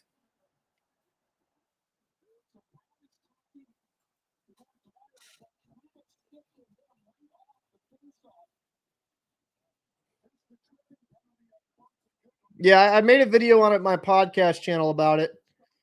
Yeah, it was pretty pathetic.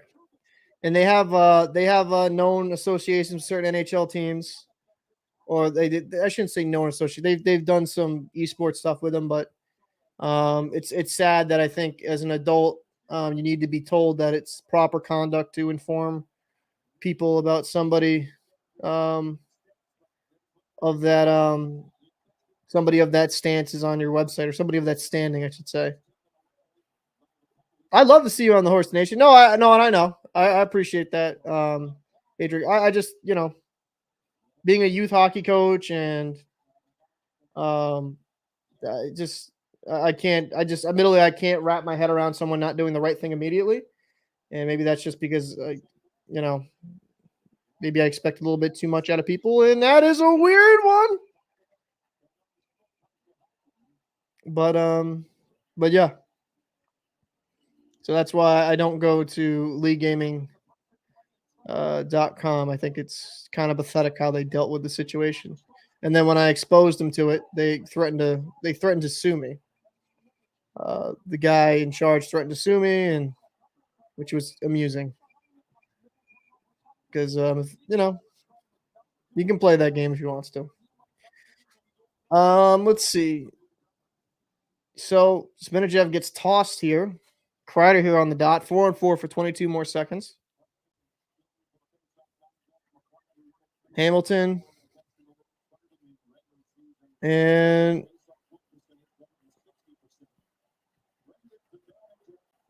Claude here on the forecheck. 5 more seconds till this is a power play here. You don't want to keep giving these Rangers. Oh, good forecheck here by Palat here. Wow, Palat's just a monster right now. What a play by Palat! That was an all-time play. That was an all-time play by Palat. What an absolute beauty. Wow. Claude gets that goal. Fantastic. single-handedly created that opportunity, man. Look at Palat here. Wow, what a play. Cuts in. Nice little saucer pass from Claude. Just nice patience.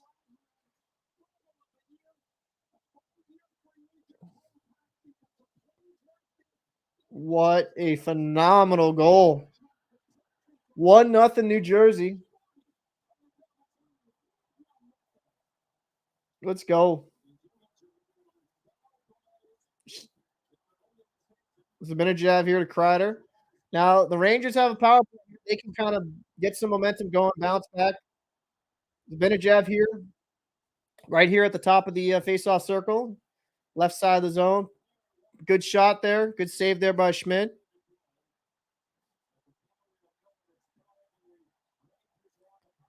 And by the way, guys, if you do like Chell and stuff like that, I have a Discord I'm trying to grow. 2-on-1. Ooh, Mercer almost had a chance here. 20 seconds left here. I have to say, I'm very impressed by the Devils' penalty kill here. They really are taking it to the Devils. I mean, to the Rangers. Panarin wraps around. Kane here. Down low. Panarin working beneath the goal line. Trouba. Oh, loses the puck at the line. That was a good play there by Holla. Or Bratt, I should say. Holla here on the forecheck. Rangers here. Trochek here. Does not get through. Hughes behind the defense. They Shesterkin. That was a little gamble of a play here. They're really trying to hit that home run with Hughes. I don't blame them.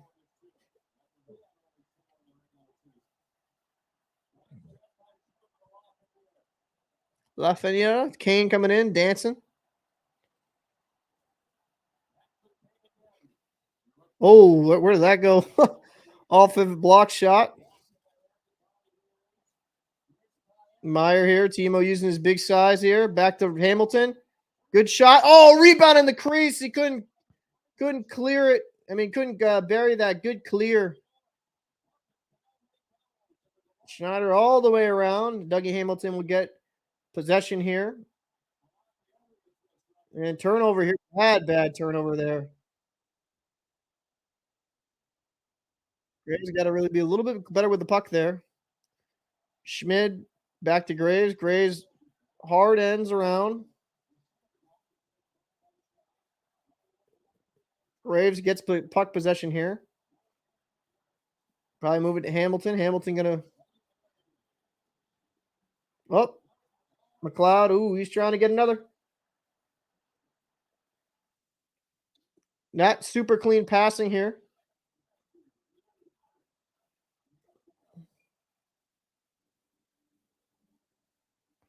So 7-11 left in the second period. That was such a great effort by Palat there.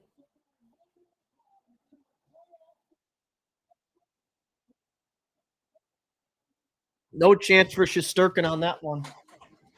What a phenomenal play. What a absolute phenomenal play there.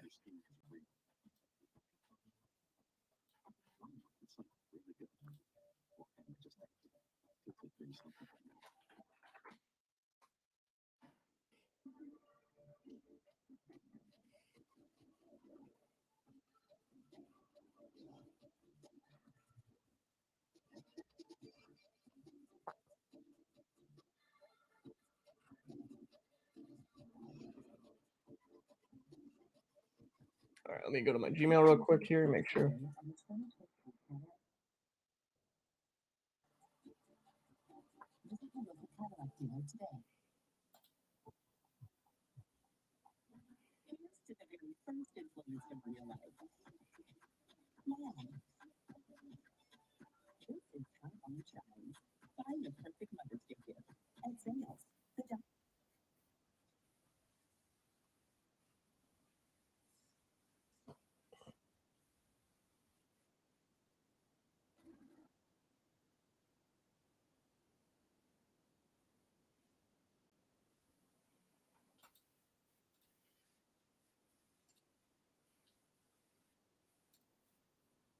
Plenty rough trying to get the boys here together.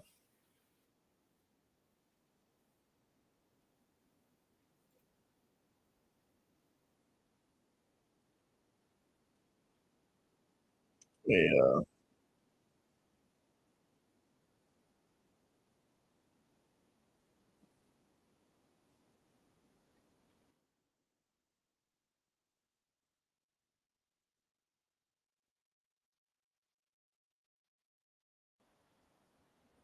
Nope. 7 minutes left here.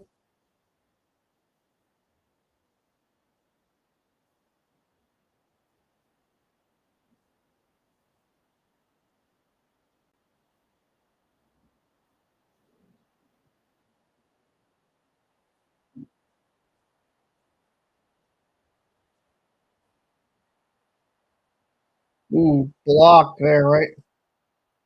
Connor Miller's down. He's still trying to get up here.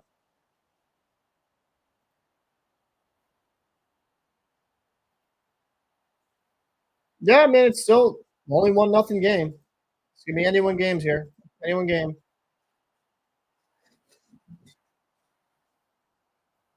Box at the point here. Panarin.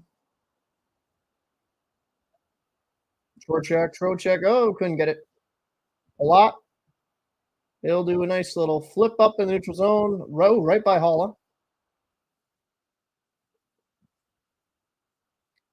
Got a Panthers fan back again. That's good seeing you stay.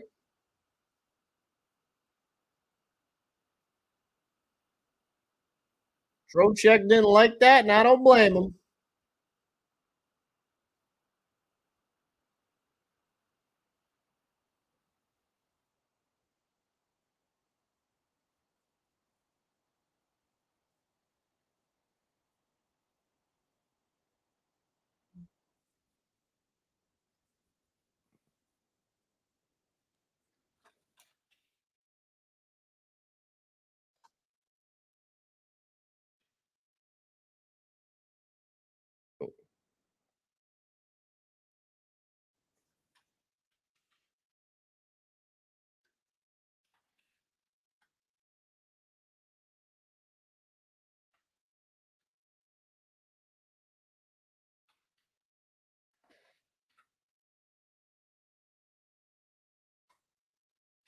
Let's see here.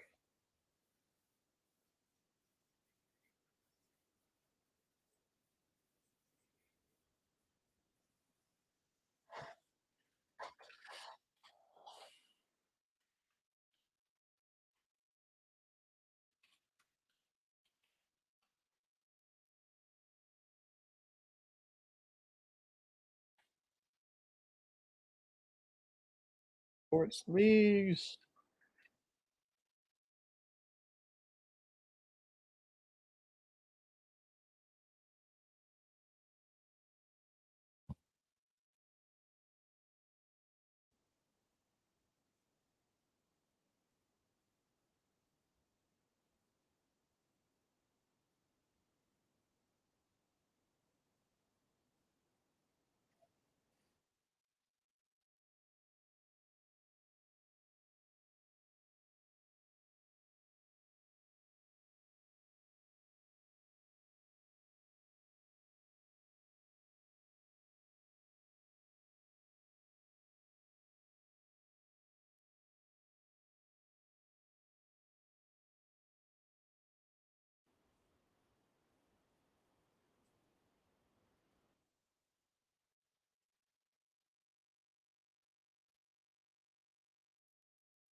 Big save by Shesterkin.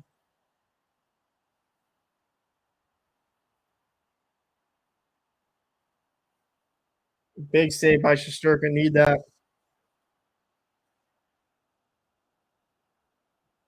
Jar here.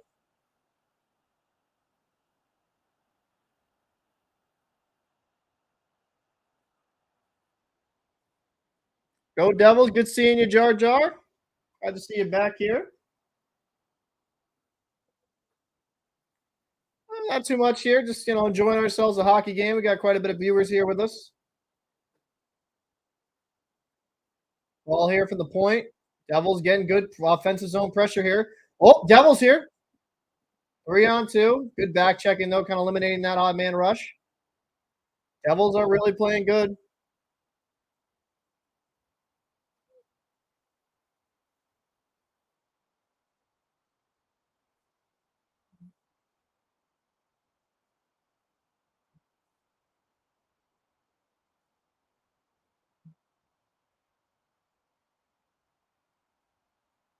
Good save there by Schmid. 450. He's making the saves he needs to make. He's look good.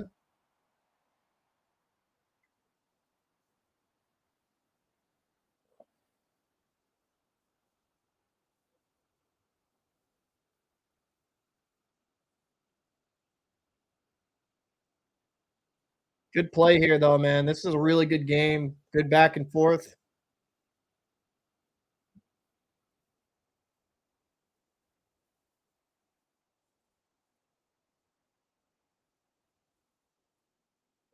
Zibanejad wins it. Good on the dot here. Nikola doesn't get it through. Hischier over here drops it. Just doesn't hit Bratt clean.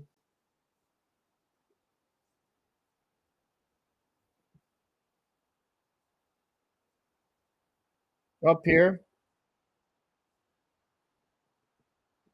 Marino here. Oh, cutting in. Oh, what a play by Marino. Great feed to Tatar.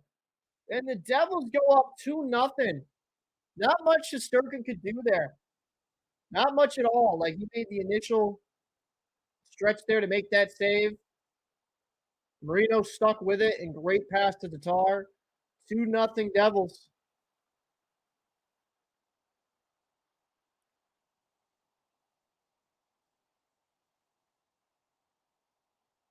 Oh, he just missed it too, Marino.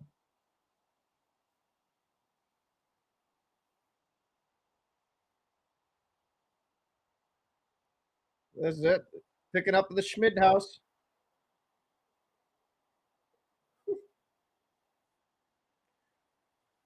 2-0. That's big, but hey, we've seen 2-0 leads go away pretty quick, pretty good. Apparently, there's something going down in Virginia. There's some crazy guy going around that's on the loose. Siegenthaler bats it in here. So let's see how the Rangers respond here. Fox.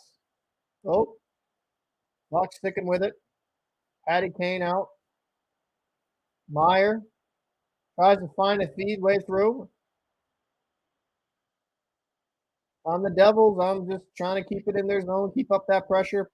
Panarin to Trochek with some space over to Fox. Fox back to Patrick Kane. Patrick Kane, shot gets blocked by Holla. Fox down below. Patrick Kane here. Kane and Fox down below. You have four men way too low in the zone here. This could actually end up bad here for the Rangers. Got an odd man rush here, Siegenthaler. He looks a little spent. Oh, good save by Holla. Patty Kane, and he shoots wide. Trouba using some man strength there. So we got 3:04 left here in the second period. Graves can't get it out. Hughes gets it nice and low. Palat going for a line change here. Keandre Miller gets the puck here. Skating with it. Goudreau here on the forecheck. Good forecheck there by Goudreau. Tyler Mott trying to get it here. Claude around to Marino. Marino with just that fantastic play. He'll do a soft dump off the wall. Claude here using his speed. Hughes, almost kept that in. So Graves coming in, wraps it around. Bastion here, using the T-frame here. And Siegenthaler can't keep that in. 2:04 left here in the second period. Siegenthaler all the way up here. Hischier.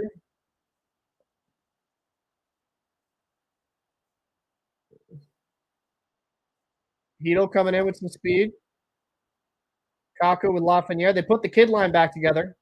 Maybe trying to get something together. What's going on? Oh, yep. The New Jersey Devils are really beating the New York Igors right now. Yeah, it's unfortunate because terrible defensive breakdowns by the Rangers. Tatar here. Back down low. Oh, that was a good little try here. Bratt, we're trying to find it. Minute 14 left here. Graves will chop it back down. Mercer here. Fox down below his own net.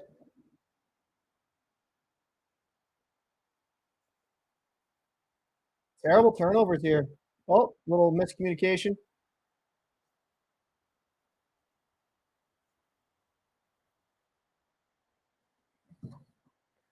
I mean, I can't really blame any of these goals on Igor. He's, like you can't just let a guy walk in like that, you know.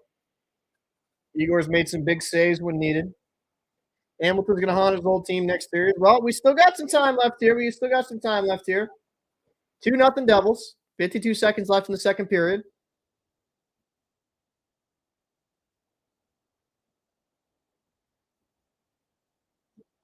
So we got an offensive zone draw here. Zibanejad and a good shot there by Kreider, low on Schmid. Working the corner. Trouba throwing it on net. Oh, that went off Tarasenko's skate. Zibanejad here at the point. Kreider down low. Kreider working here. Point shot by Trouba. He whiffs. Oh, try to find Zibanejad in the slot.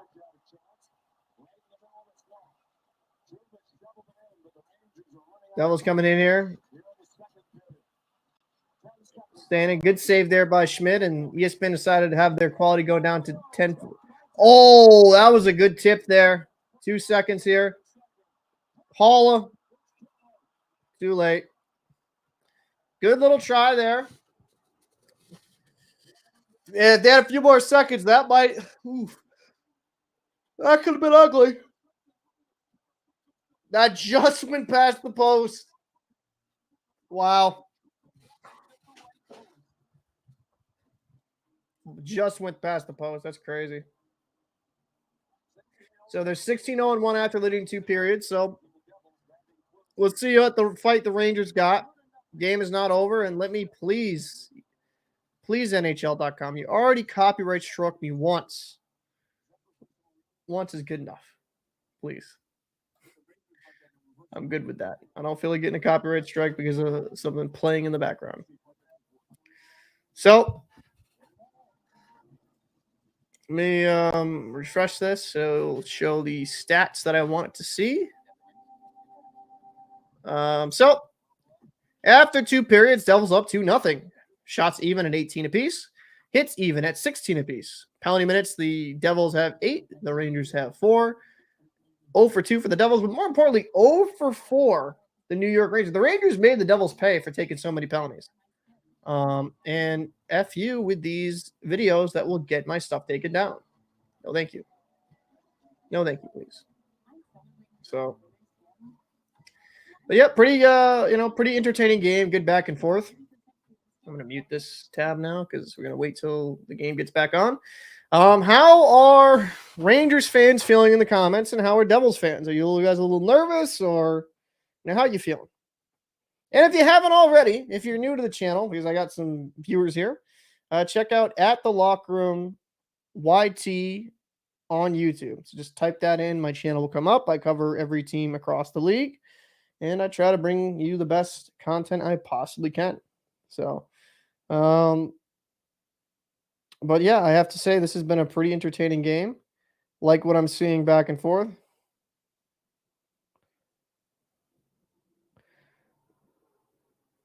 So Migs, and I like this. I'm worried, but I still believe in the Rangers to win. You gotta have faith. You gotta have the faith. You gotta keep the faith, and that's what I like to see. I'm not gonna lie. When it kind of comes down to it, you just gotta have belief. And the Rangers have the firepower to definitely come back in this game. It's not over by any stretch of the imagination. They need to clean up their own end though, because the 2 goals that were let in weren't Igor's fault. It's not like they were weak goals. That second goal too, like followed up. Marino just missed that. And that's kind of been a Ranger fans got a little annoyed when I said that I just don't. The Rangers defense can be a little bit weak at times. I think we're kind of seeing that. They're just letting guys walk in uncontested a little bit too much, right? And that's not something you want to see. You want these guys to, be a little bit more opposition. Whereas the Devils, they're pretty good at keeping most of these opportunities to the outside. But Schmid's also made some really good saves. So we'll definitely kind of have to. We have a lot more hockey to play, 20 more minutes, and we'll see how the Rangers bounce back. Patrick Kane has looked good. He's looked pretty good throughout this game. He's been dancing, maneuvering. He actually looks probably the best I've seen all series. I like what I've seen from him.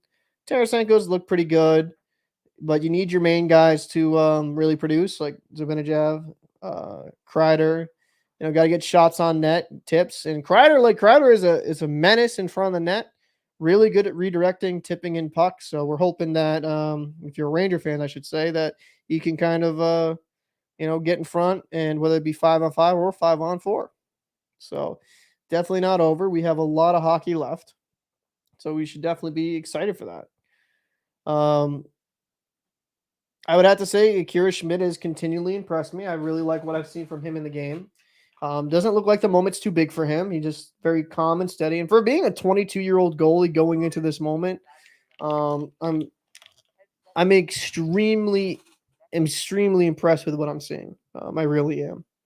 So I'm just gonna play a little bit of music in my head while I'm going through this stuff. So let's look around the league. Yep, the Leafs came back from 4-1 exactly. No lead is ever safe. My Bruins could never keep a lead, so I definitely understand that.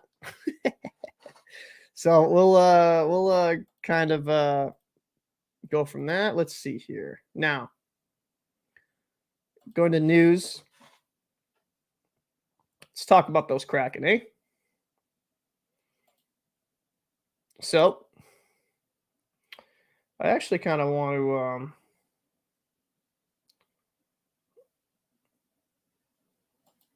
okay. So let's actually talk about this.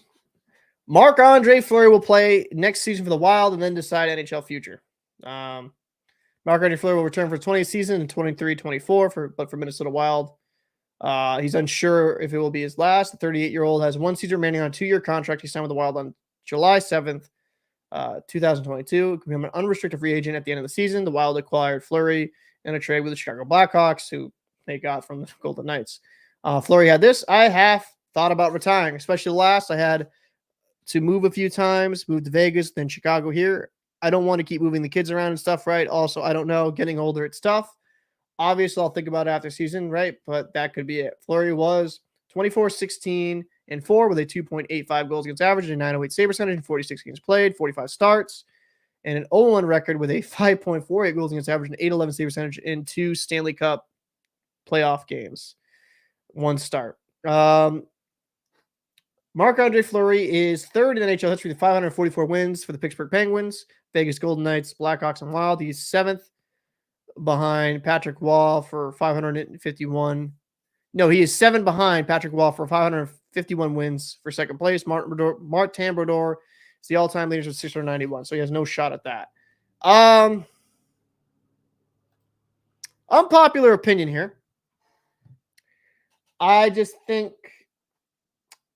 think we held Marc-Andre Fleury up to a ridiculous standard. Beauty of a person, absolute great guy, and is truly one of the greats of his time. But I think Father Time is undefeated. And if I'm him, I'm just going to go enjoy myself in retirement. Maybe play some pickup hockey in some men's league if I want to keep playing. But I mean, let's just be very honest here.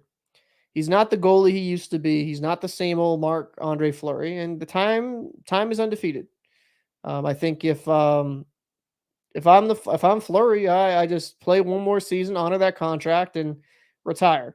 There's nothing else for him to prove. He's not chasing the cup. He's won his cups. I think he could still be a good mentor for Gustafsson, but I think the Wild need to embrace that Gustafsson is your starter. If the Wild are going to go anywhere, they're going to have to rely on Marc-Andre Fleury bringing them there. And I think we got to be a little bit more realistic of our expectations for Marc-Andre Fleury. Maybe, I mean, let me look at his statistics, and I'll kind of go from there. But I'm pretty sure he played quite a bit of games this season, right? So I'm going to go season by season. So, 46 games this season, so he played the most of them. 45 starts, like I said, 24, 16, and 4. But when I look at Marc-Andre Fleury, he played 56 last season, 36 due to, shortened, 49, 61. I just think Marc-Andre Fleury's sweet spot, at least in my opinion, would probably be around 30 games. I think that's where you want to have Marc-Andre Fleury, is around 30, 35 games. Have him as a very good backup. And if he's willing to accept that role, you take him at that role. But you can't keep expecting him to be prime Marc-Andre Fleury. That's just unrealistic. He's going to be a Hall of Famer. One of the best goalies of his generation. He definitely justified that first overall pick as a goalie in 2003. You just, guy has nothing else to prove, in my opinion. And, you don't need to keep placating towards him. Tenacious D, a Wild fan, said Marc-Andre Fleury should be the emergency goalie. He could be the team's ammonia driver. He's done. I think he could still give you competent backup goaltending. I'd say he's better than most backups in the league. I think when it kind of comes down to it, it's just going to be time management. You got to manage his games. Give him around 30, 35 games and let Gustafsson play the majority. Because just for comparison's sake, let me go back to Gustafsson. And mind you, Gustafsson's, I think, 25? Oh, he's 24. Gustafsson, 39 games played, 37 starts, 22 wins, 9 losses, 7 overtime losses for a 931 save percentage. And the wild part of me, when they didn't use Gustafsson in that the next game after a long overtime winner, right? In the playoffs, he played well. 5 starts, 2 wins, 3 losses, a 921 save percentage, a 2.33 goals against average. Goaltending wasn't your issue, Wild. It wasn't. He's a young 24-year-old goalie who kind of came onto the scene. Billy Guerin didn't even expect him to be this good. It's just use him. He's the younger guy with younger legs. That's not the guy that should have the lower amount of starts. Fleury should be the one with like around 39 starts at most. Or 37 starts at most. Shouldn't be Gustafsson. He's the younger guy who played phenomenal all season. So, I mean, let's be a little bit more realistic. Yeah, I know last couple games wasn't great, but the team in front of him wasn't great. Overall, for first time postseason, he did well, and he did really well as a regular season. So, I just thought it was a little bit silly that they didn't just stick with Gustafsson. He did well in that game, and then I felt like that changed the tide, in my opinion. Thought it was kind of a little goofy. So let me look at what we back to hockey. No, we're not back to hockey yet. We'll go. Let me go back to news here. Actually, there's one more story I actually want to talk about. Do they have it here? Probably be scroll down a little bit.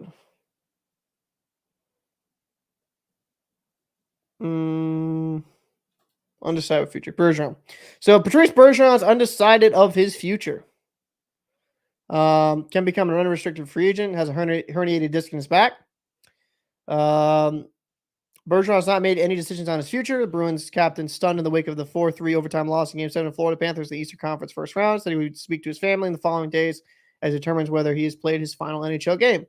He says, I'm going to take some time, talk with family, go from there. Right now, it's hard to process anything. Obviously, we're shocked and disappointed, so that's it.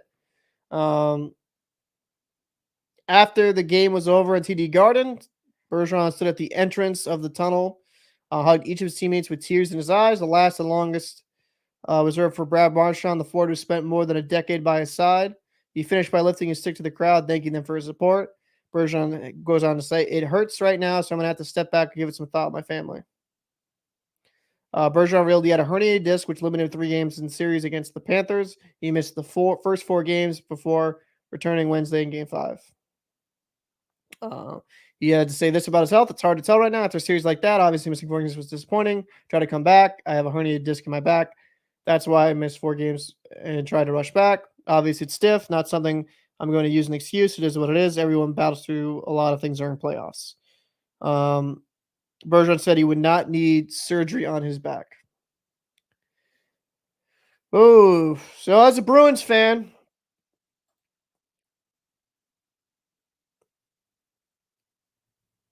I have this to say. He's a warrior because he battles through a ton of stuff. I actually respect him as a warrior. He's played with a puncture lung and all this stuff. He's got a crazy pain threshold, but I would have to argue and say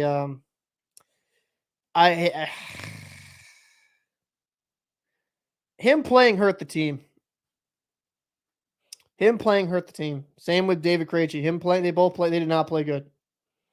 I didn't know it was a herniated disc. I don't know what was wrong with Krejci. He just looked cooked.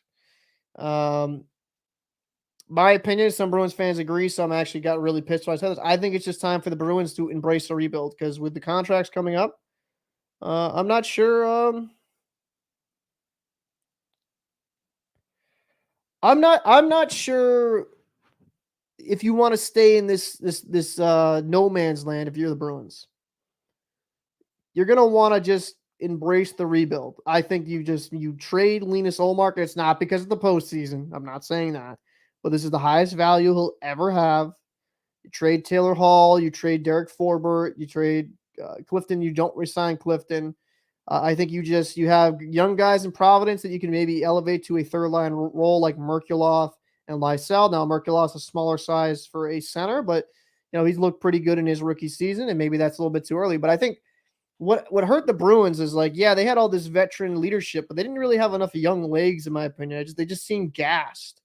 And Bergeron, to me, would be better off suited as a number 2, number 3 center at this point in his career. He's just taken so much damage, so much injuries. He's still an elite defensive center, but the guy, you can't rely on the guy for 82 games.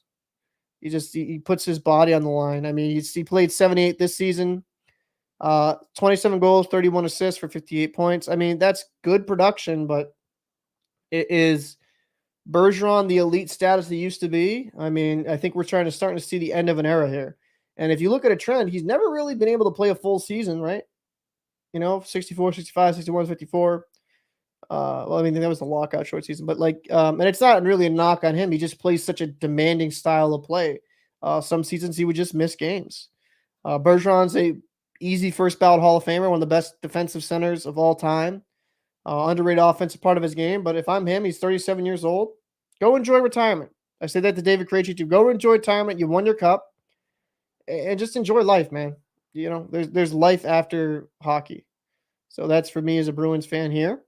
So, but yeah, I mean, we'll see there what happens there. And Dance Moms, Roblox. All right, we got Ranger fan here. No worries, I'll be getting back. I'm just doing a little bit of news around the league for the intermission to kind of keep you guys at least somewhat entertained. And yeah, so let me pop over. Is it game ready? No, not yet. Damn it. Just kind of want this game back here. Actually, let me go to scores here. How much longer? 40 seconds left. Thank God.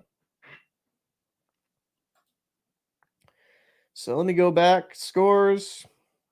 Pop this back up.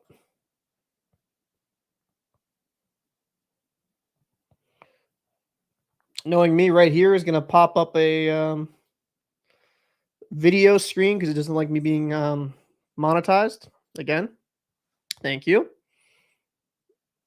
So appreciate it. So the Rangers here going to be fighting back here.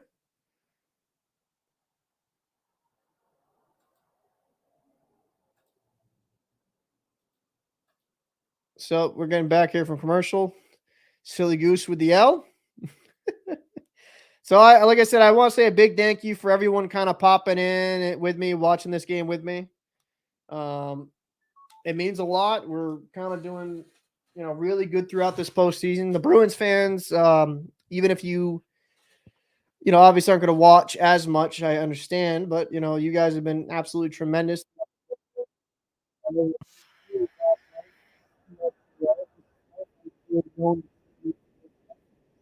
But if you enjoy these watch parties, make sure to share them with your friends. And if you enjoy hockey content, I have a lot of them on my channel, around 2 to 4 minute videos, kind of breaking down each game. So I appreciate if you subscribed and you checked out the videos. I cover everybody around the league. We got some more Ranger fans here. Isolation, welcome to the stream, my friend. Good to see you here. Are we going to see the Ranger comeback? That's the big thing here. Are we going to see the Rangers kind of get things going here? Can't blame Shesterkin on those goals. A little unfortunate. So we're gonna get some good hockey here. So Devils win the face-off here. So Shesterkin. Oh, bad play there by Shesterkin. Tatar here. Back to the point. Ooh, shot wide there.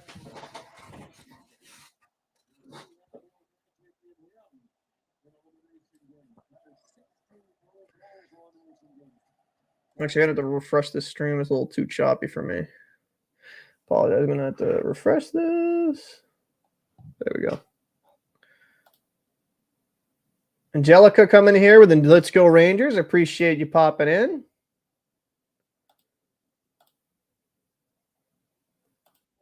A little bit less choppy. There we go.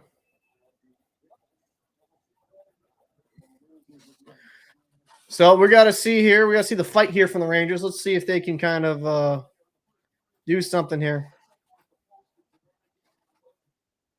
There we go. It's another. It's going to be icing or. Yep.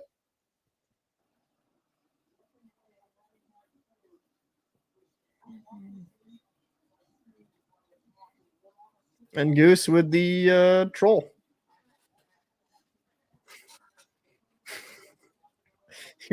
Goose.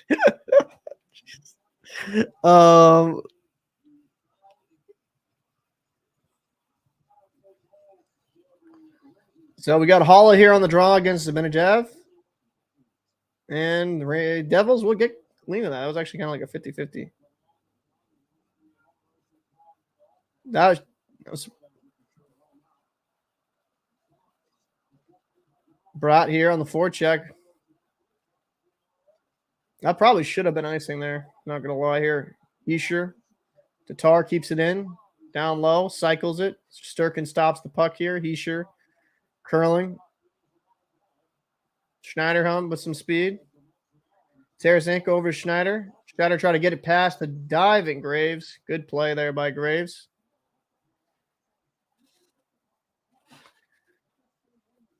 So Patrick Kane coming here, winding up with a little bit of speed, a little dangle here. Soft dump here. Trochek in pursuit. Trochek back to the point, and it's out. Keandre Miller will be back here to retrieve it. Keandre Miller over here. Trochek will get it. Curling to Keandre Miller. Keandre Miller. Up to Panarin. Panarin will wrap it around. Doesn't get all the way around. Gets off the stick. Patrick Kane back to the point.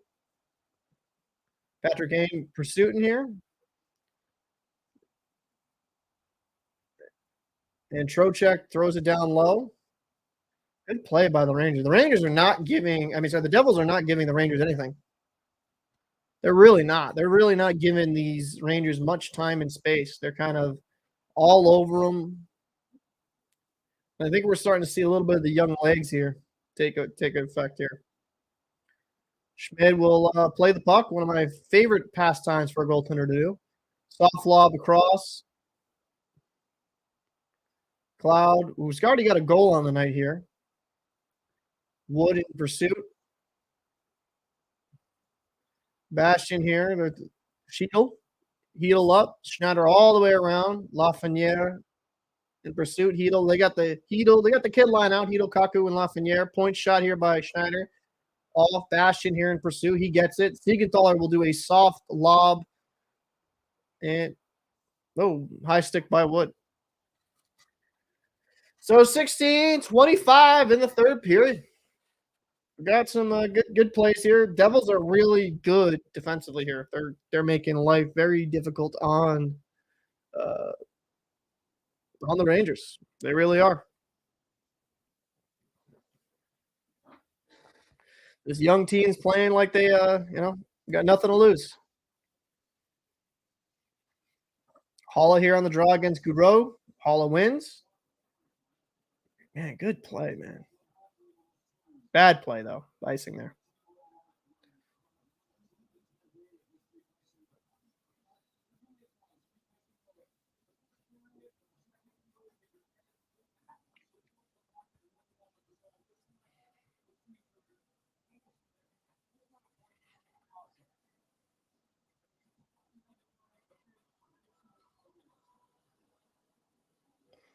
Holla here on the draw.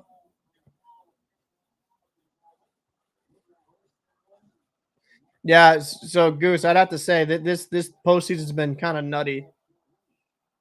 Ooh. I mean, I think that was icing. I saw that video last night. I mean, maybe, maybe not. I'll be honest with you. Tenacious. I don't like getting into people's business like that. It's not none of my concern. And um when I saw, Brandon Tatum make a video on it, I just thought it was kind of corny. I'm not gonna lie. So, big save there by Schmid. Zibanejad here. Round. Ollie gets the puck here. Passes up.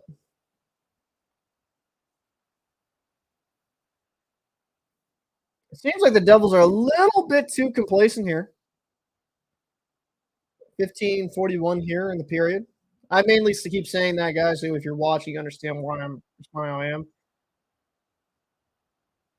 Raised up. A little bit too much. I mean, I get it, kill time, but don't get so much on your heels where you're not getting any sustained offensive pressure. You're letting the Rangers build some momentum here.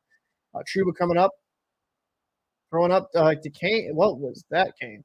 Oh, Kane with a move. That was a good move. Oh, big save by Schmid. That was phenomenal hands.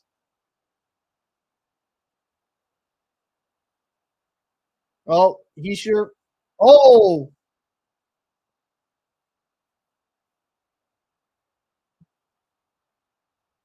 the score 3-0. No, that shouldn't be a dead play. That shouldn't be a dead play.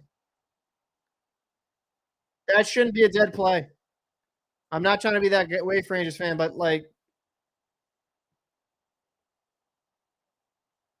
the Rangers are the one.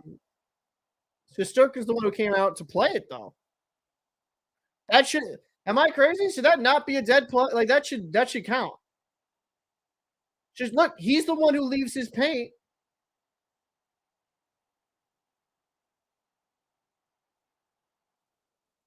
I mean, that's on Shesterkin. You're playing outside your paint. And I love his style of play. I mean, thank God. I think he's kind of lucky the way he got hit, so it didn't go too awkwardly. Because if he, sometimes you could actually tear something if he was turned the other way around. But yeah, I mean,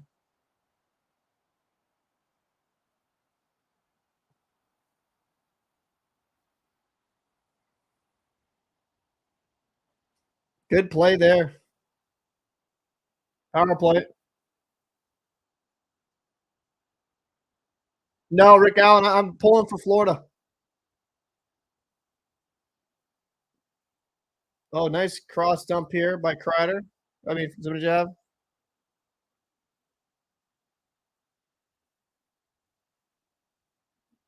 Mercer here, minute 35 here on the power play.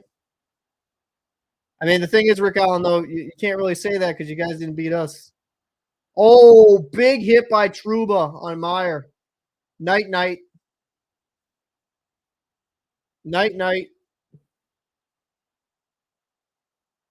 You'll see, Allen. I don't know. Maybe you're right. Maybe you're wrong. We'll see. That was a clean hit, though. That was a big hit. Big hit by Troops.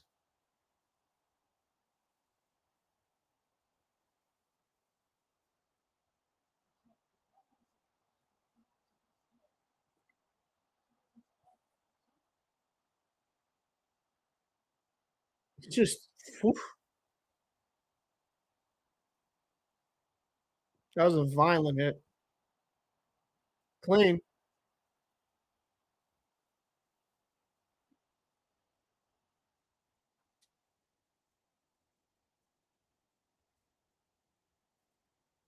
That was a clean hit.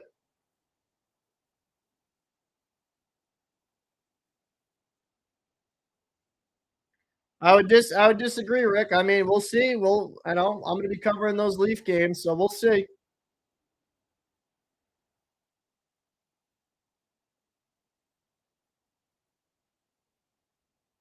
I think that was a clean hit by Trouba. I really can't say much there.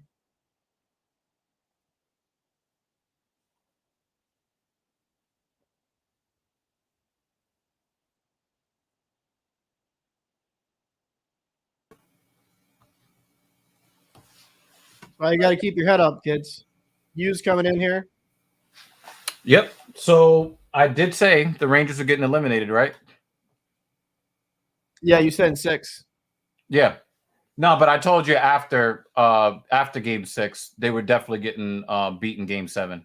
Yeah, I mean, but Rick Allen, bro. If you're gonna go by numbers, if you look at every single upset, this thing that like, did people expect the Avalanche to win? Like, there's been so many upsets. I mean, the Kraken to win. A lot of it is just greater than that. Oh, good pass here to Palat in the middle. Like I said, a playoff series. So you'll see. If you think that's going to be easy for you, Rick, I respect that, but I don't think the series is going to be a sweep or anything easy for you guys. I think that's kind of foolish to think that way. Hughes here to Tatar. Yep. Hughes down low. I knew the Rangers were going to lose this game. Hamilton, big save there by Shesterkin. They still got some time. 15 seconds left on this power play for New Jersey. Yo, what up, viewers? I hope that you guys are enjoying the evening. I'm just saying, Rick, it just seems like, oh, this could be a cakewalk. Like, I don't think any playoff series is a cakewalk. That's the thing. There's a lot of good. The only one that was a cakewalk was the Golden Knights first Winnipeg. That was a boring series. Because the Jets just kind of boring. Patrick Kane here. So that was the Mets game. There were 2 games. Well, the Mets games, I should say. Yeah, they split. Both games were very entertaining. 6 or 6 or 7 though. So yeah, it's going to be a series. That's what I'm saying. I think the Leafs have the talent. Oh, Patrick Kane, good little glove there by Akira Schmid. Schmid has been looking good, man. He's made some big saves. Probably some of the best saves of the series he's made is this game. Some really good glove saves. One on Zibanejad on a one-timer. So, kids, that's why they tell you. This is why they tell you that you don't put your head down when you're going into the offensive zone or neutral zone, any zone. America, I hate to tell you, your best player on your team is American. Hate to tell you that. But you guys know it's all Canadian Finals Oilers. I mean, who knows? Yeah, the third goal was waved off, Goose. Third goal was waved off.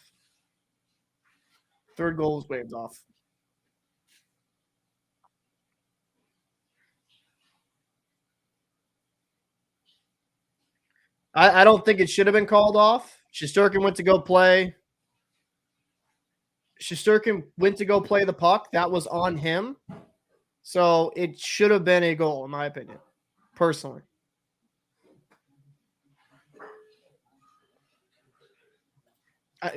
Alan, you're giving me shit through this whole stream. I'm giving you a little bit shit back.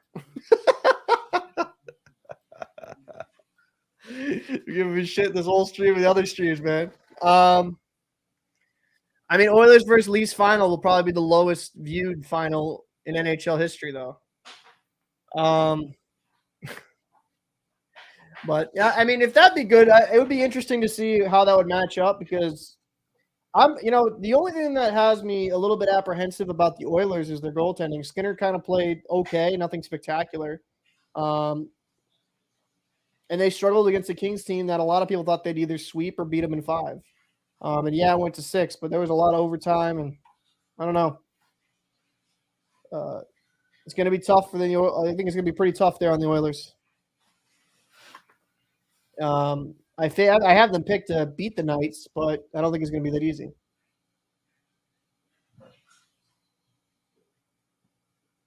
More talking about probably overall viewership.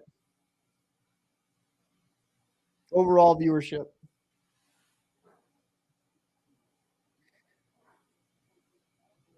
There's going to be less people in the States that watch it. I mean, let's just call it what it is. Canada is the national pastime. I mean, hockey's the Canadians' national pastime. I could be wrong. I just think they're probably a lower viewership. Because not many Americans, unless like they're like me, that really enjoy the game, are going to watch it. Did you hear that a group led by 2 black entertainers want to buy the Ottawa Senators? They need someone to buy it because they're saying that the group might be looking at possibly $1 billion bid. Part of that group is Snoop Dogg. Wasn't Chris Pratt also involved in that? He might be part of either that consortium or he might be part of another group that wants to make a bid. I mean, so Rick Allen, what I'm saying is, U.S. people. Why did Snoop Dogg want to buy the Ottawa Senators? For money, let's be honest. Let's be honest though, Rick. The Super Bowl, the World Series, like it's not just your really good fans. It was Ryan Reynolds. Thank you, Rick. I don't think I'd be out as like evil. What is your thought? It's not really the super heavy football fans or baseball fans that watch the championship. It's also a lot of the casuals that barely watch. Yeah, you don't have too many casual fans that tune in for the Stanley Cup Finals every year. Yeah, and that's what I'm saying. That's where I think you'll see a little bit of a detractor. Plus with how they split up the coverage, I'm not the biggest fan. And the thing is, I'm such a diehard Rangers fan. When the Rangers get eliminated, I don't even want to watch hockey. I'm so mad. I mean, even when I know they're going to lose. Oh, 2-on-1. 2-on-1. Big save by Shesterkin. Wow. See, I absolutely love watching all the games. And, that's why I'm going to keep covering the whole Stanley Cup Finals. And the good thing about the kind of being this further into the postseason is it allows me to cover every single game soon enough. You know what I mean? So that's actually what I'm kind of looking forward to. Yeah. Yeah, but I'm so disappointed in the fact that the Rangers blew up their cap situation and they don't even make it out of the first round. Hey, listen, the Bruins were the same thing. Let's be real. But the U.S. has never appreciated hockey, guys. That's not true. In more northern markets, it's a passionate fan base, like in Mass, New England, Minnesota. You're just population-wise, I would say we're pretty close to what you guys have down there. And like I said, it's just come on.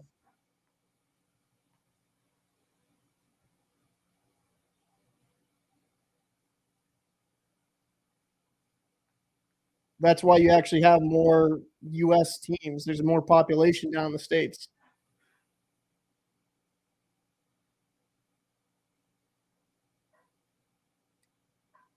So 2-0 here, Devils, 9:27. Obviously, you're a little bit ahead of me, Evil, because you were literally right down the road from it. Yeah, I'm watching on MSG. I'm just gonna watch all the way to the last second. Rick, Rick, you don't see. This is the thing, right, Rick? Because you're from Canada, you don't know the markets. As someone that's actually done hockey development and knows people that have coached junior programs down in Texas, down in Florida, the game is growing. But you also have to understand there's going to be in southern markets, Wow. right? It's more Schmid expensive. is not giving up a goal tonight. Ice hockey is more expensive because you need to maintain the ice surface. It's not like Canada where you can go outside in the winter and just skate and get a puck, an outdoor rink. It's not like that. But the sport is growing in Tampa Bay because a lot of northern transplants live down in Tampa Bay. The game has grown down in Tampa Bay, so that's why they have such a good fan base. What a save by Schmid. Yeah, that's what I tried to tell you. Yeah, I mean, he's not allowing a goal today. Trochek got robbed there. He looked phenomenal. He made a good save there on Zibanejad.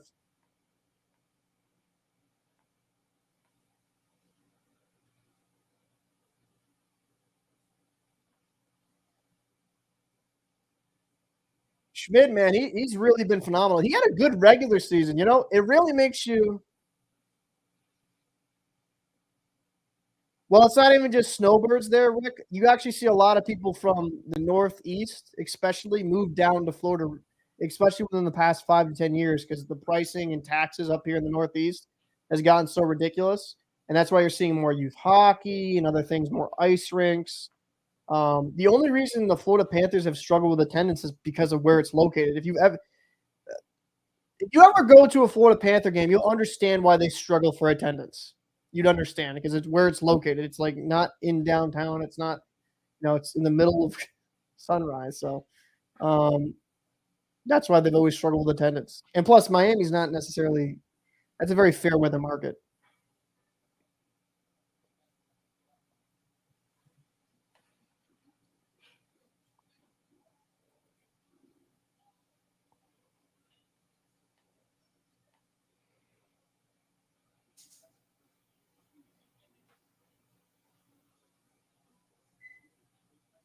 I'm not sure on the Rick. It's I know they had a collapse somewhat near there. I think it's Surfside. I'd have to check.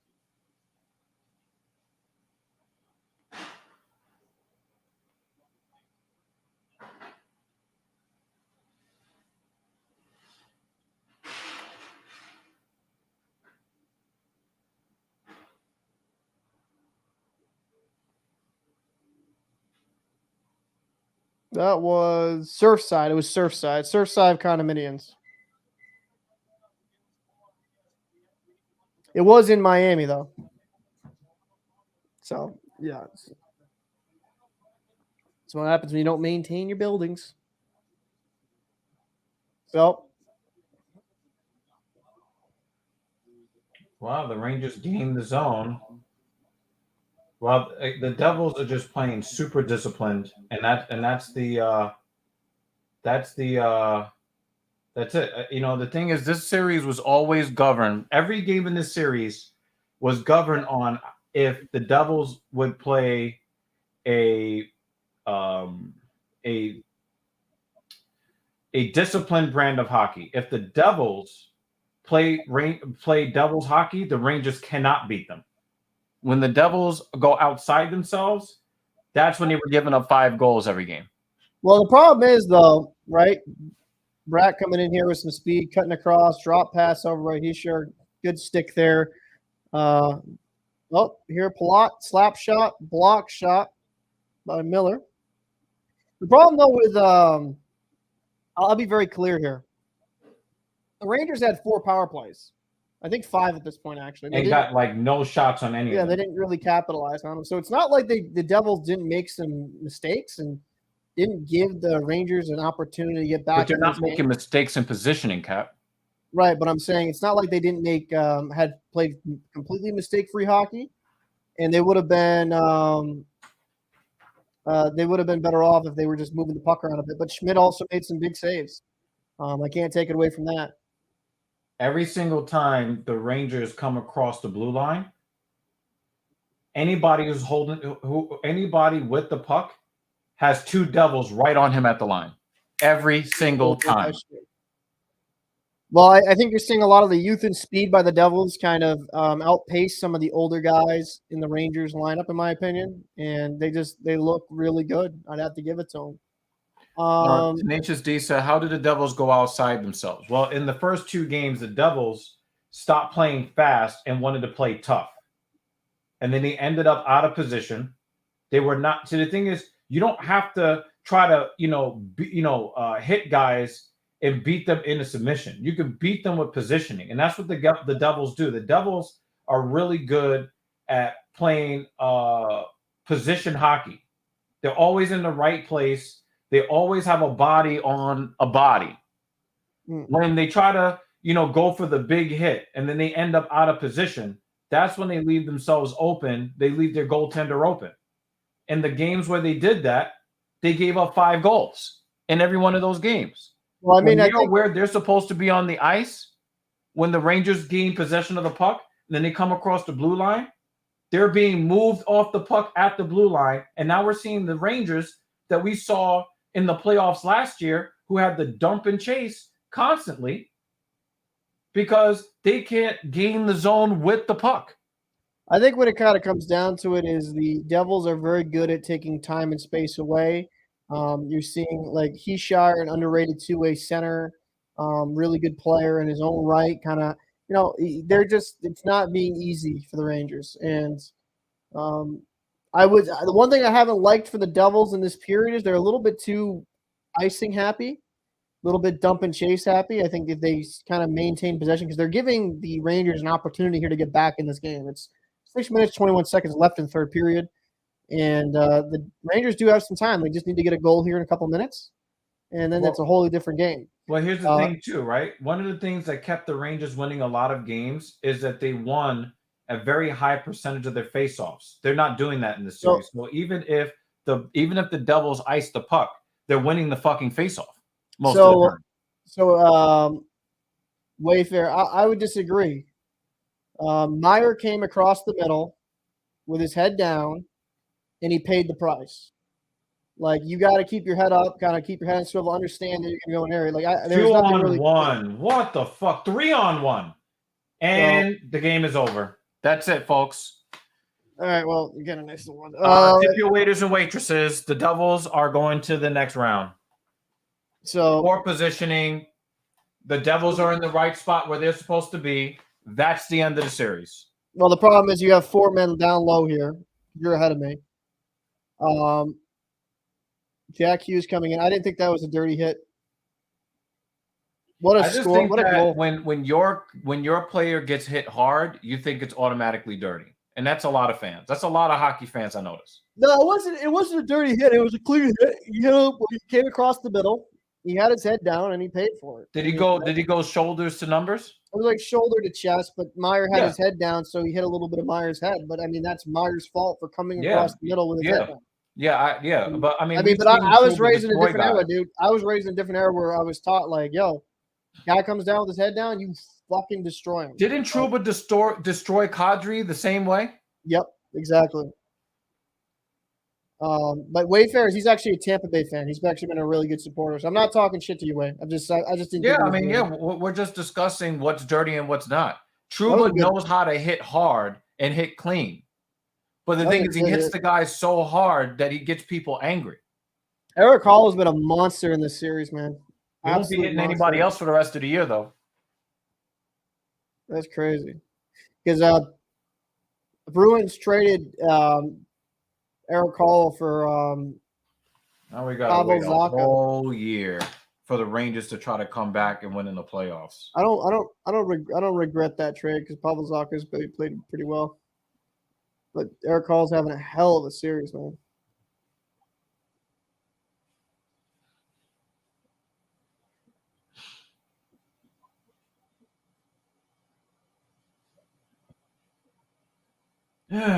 Well, I have a lot of good Rangers fans to follow here. I mean, and a breakaway.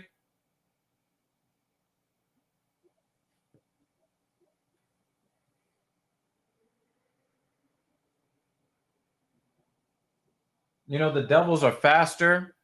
Their passing is better. Their positioning is better. Yep. No, they're playing pretty well.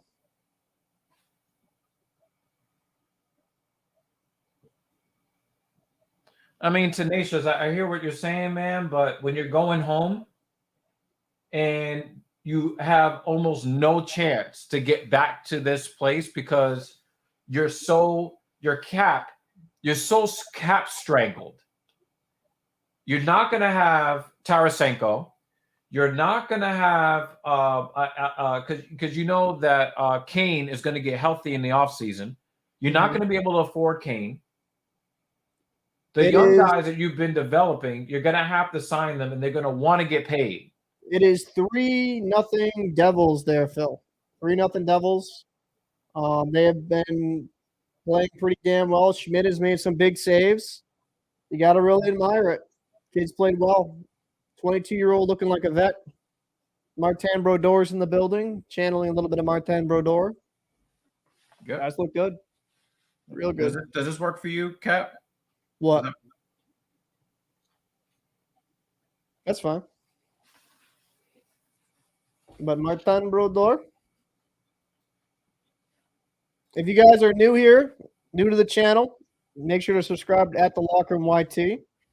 Do a lot of hockey videos and self-plugging throughout these streams because I know I get a lot of people that are just new to the channel through trying to find the game. So I'm glad that a lot of you have stuck through for most of it.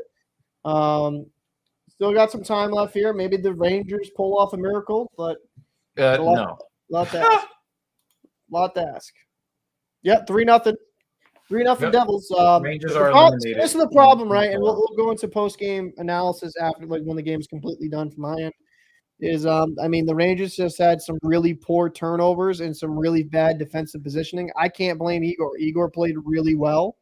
Those goals that he let in, prime Dominic Hasek on Adderall wouldn't stop him. So, yeah, I have to agree with you, Cap. I have to agree with you. Nah, it's over, silly goose. It's over. It's over.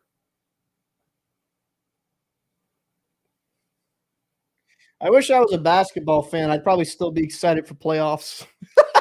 well, there is a really good matchup with the Lakers and the Golden State Warriors. Yeah, that's a really good matchup. That's funny because of the history between LeBron James and the Golden State Warriors and Draymond Green and LeBron James nuts getting hit. So no, they've kind of like kissed and made up, so to speak. No, I know that. I know he's like Draymond Green's. He would kiss LeBron James on the mouth for some exposure. So hey yo. But hey, I mean, each year is different. Each year is different. Well, to be fair, Jay, he kind of called the Devils winning this series before the game one. Yeah, I called Devils. I called Devils in 6. So, yeah. Big save there by Schmid.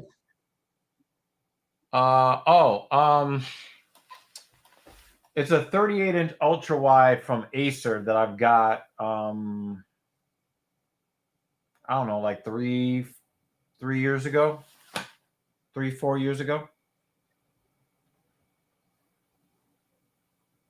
And we're gonna get shut out too, man. Like, I don't know. I get mad when we lose. It feels so much worse when we get shut out.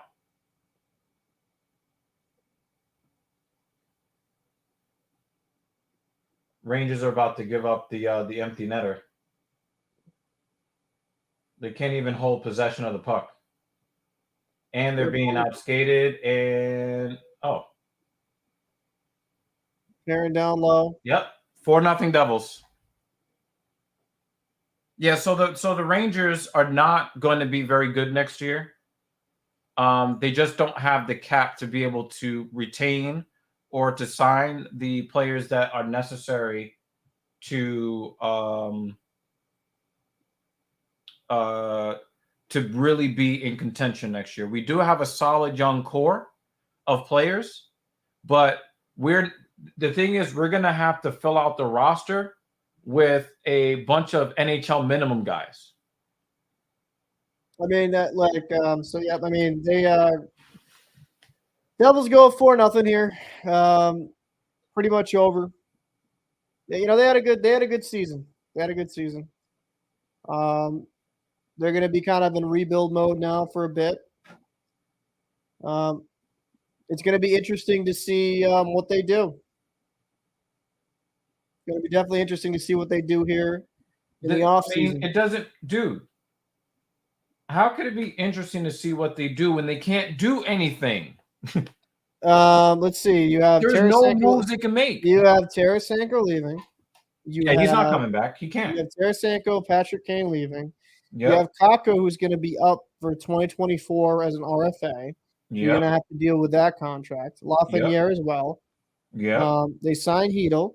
It's going to be an interesting offseason to see how they do and what they get rid of. I mean, I've made the argument, whether you dislike it or not, you get rid of Kreider to save cap so you can get other guys of better value. But the thing is, you can only get rid of half of the cap hit. That's not true. So if you trade Kreider, you can get rid of all of his cap hit if a team is willing to take on his cap hit. So you're gonna have to find a team that thinks they're a Kreider piece away to take that deal and take that cap hit. And do you think that the Rangers have enough social capital with the other GMs around the league where they would want to bail the Rangers out of that contract? Not bail completely out. Kreider's a solid player, but I mean, maybe the Rangers, depending on how they go about it in the offseason, they can trade Kreider for, a draft pick and maybe a piece. And also remember, too, that Kreider is homegrown.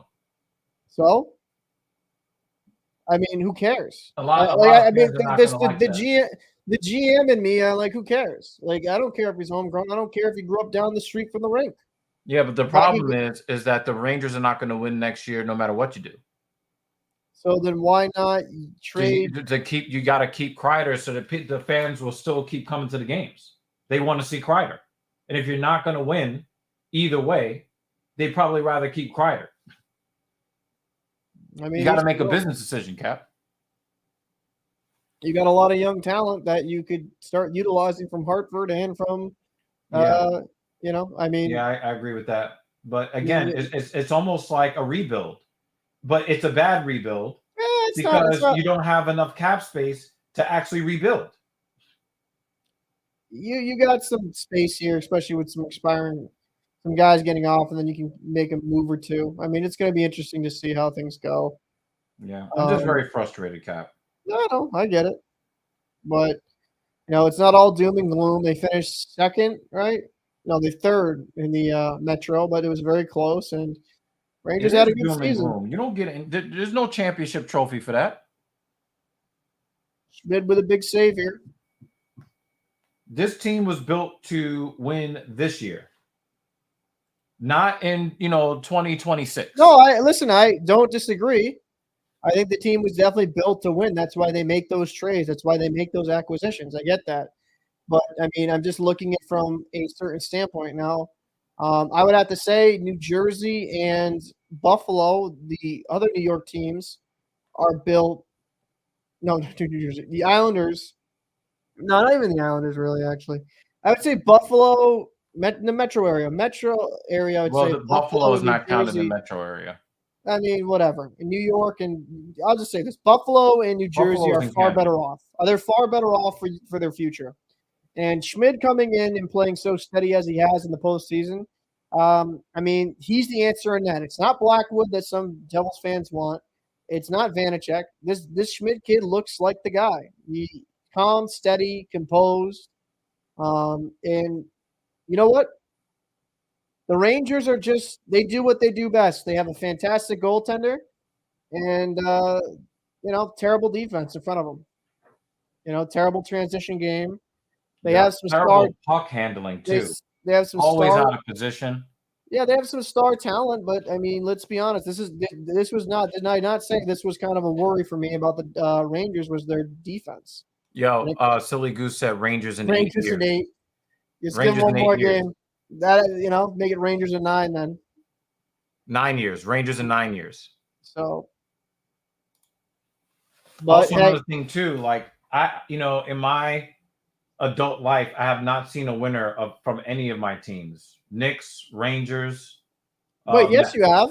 Rangers won a cup in with I Mark was not an Messier. adult in 1994. In fact, I had only just really discovered hockey maybe 1 year before that. No, okay. Well, I mean,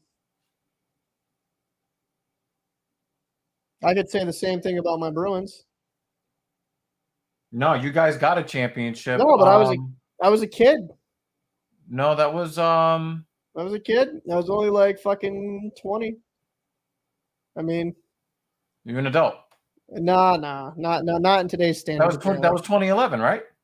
Yeah, I'm pissed. 2011 versus 1994. Come on, guy. I'm joking with you, dude. Relax. The Knicks haven't won since 1973. All right, so we well, the Knicks can probably go on a run here. So end of the game here. They're Devils not. win 4-0. Come with a big upset. Well, not really a big upset.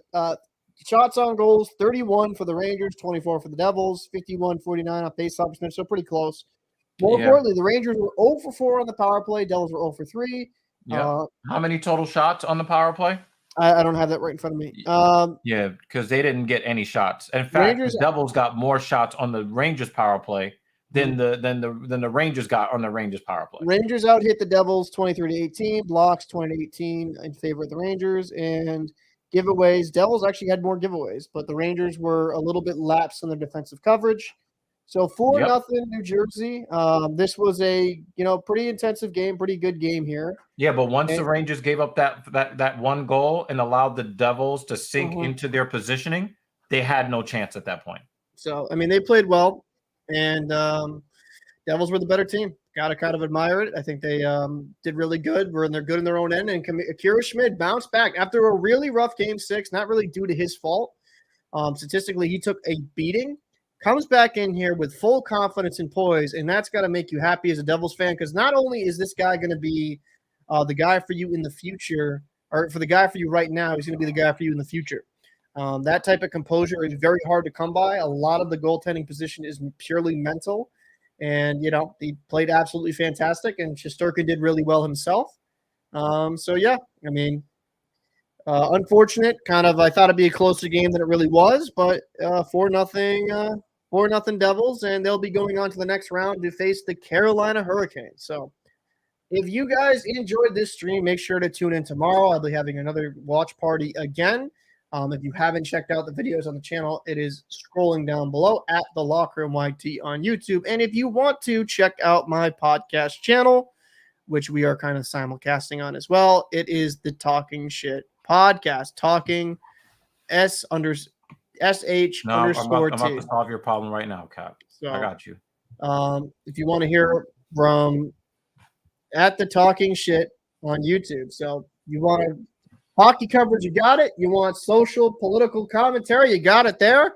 You just want to hear a bunch of douchebags talking, we'll be your huckleberry. So I appreciate everyone that came through. Had up to 30 viewers for a lot of the stream. You guys have been absolutely tremendous through this postseason. Your thing is pretty funny. And I appreciate all this love and support. I'll see you in the next one.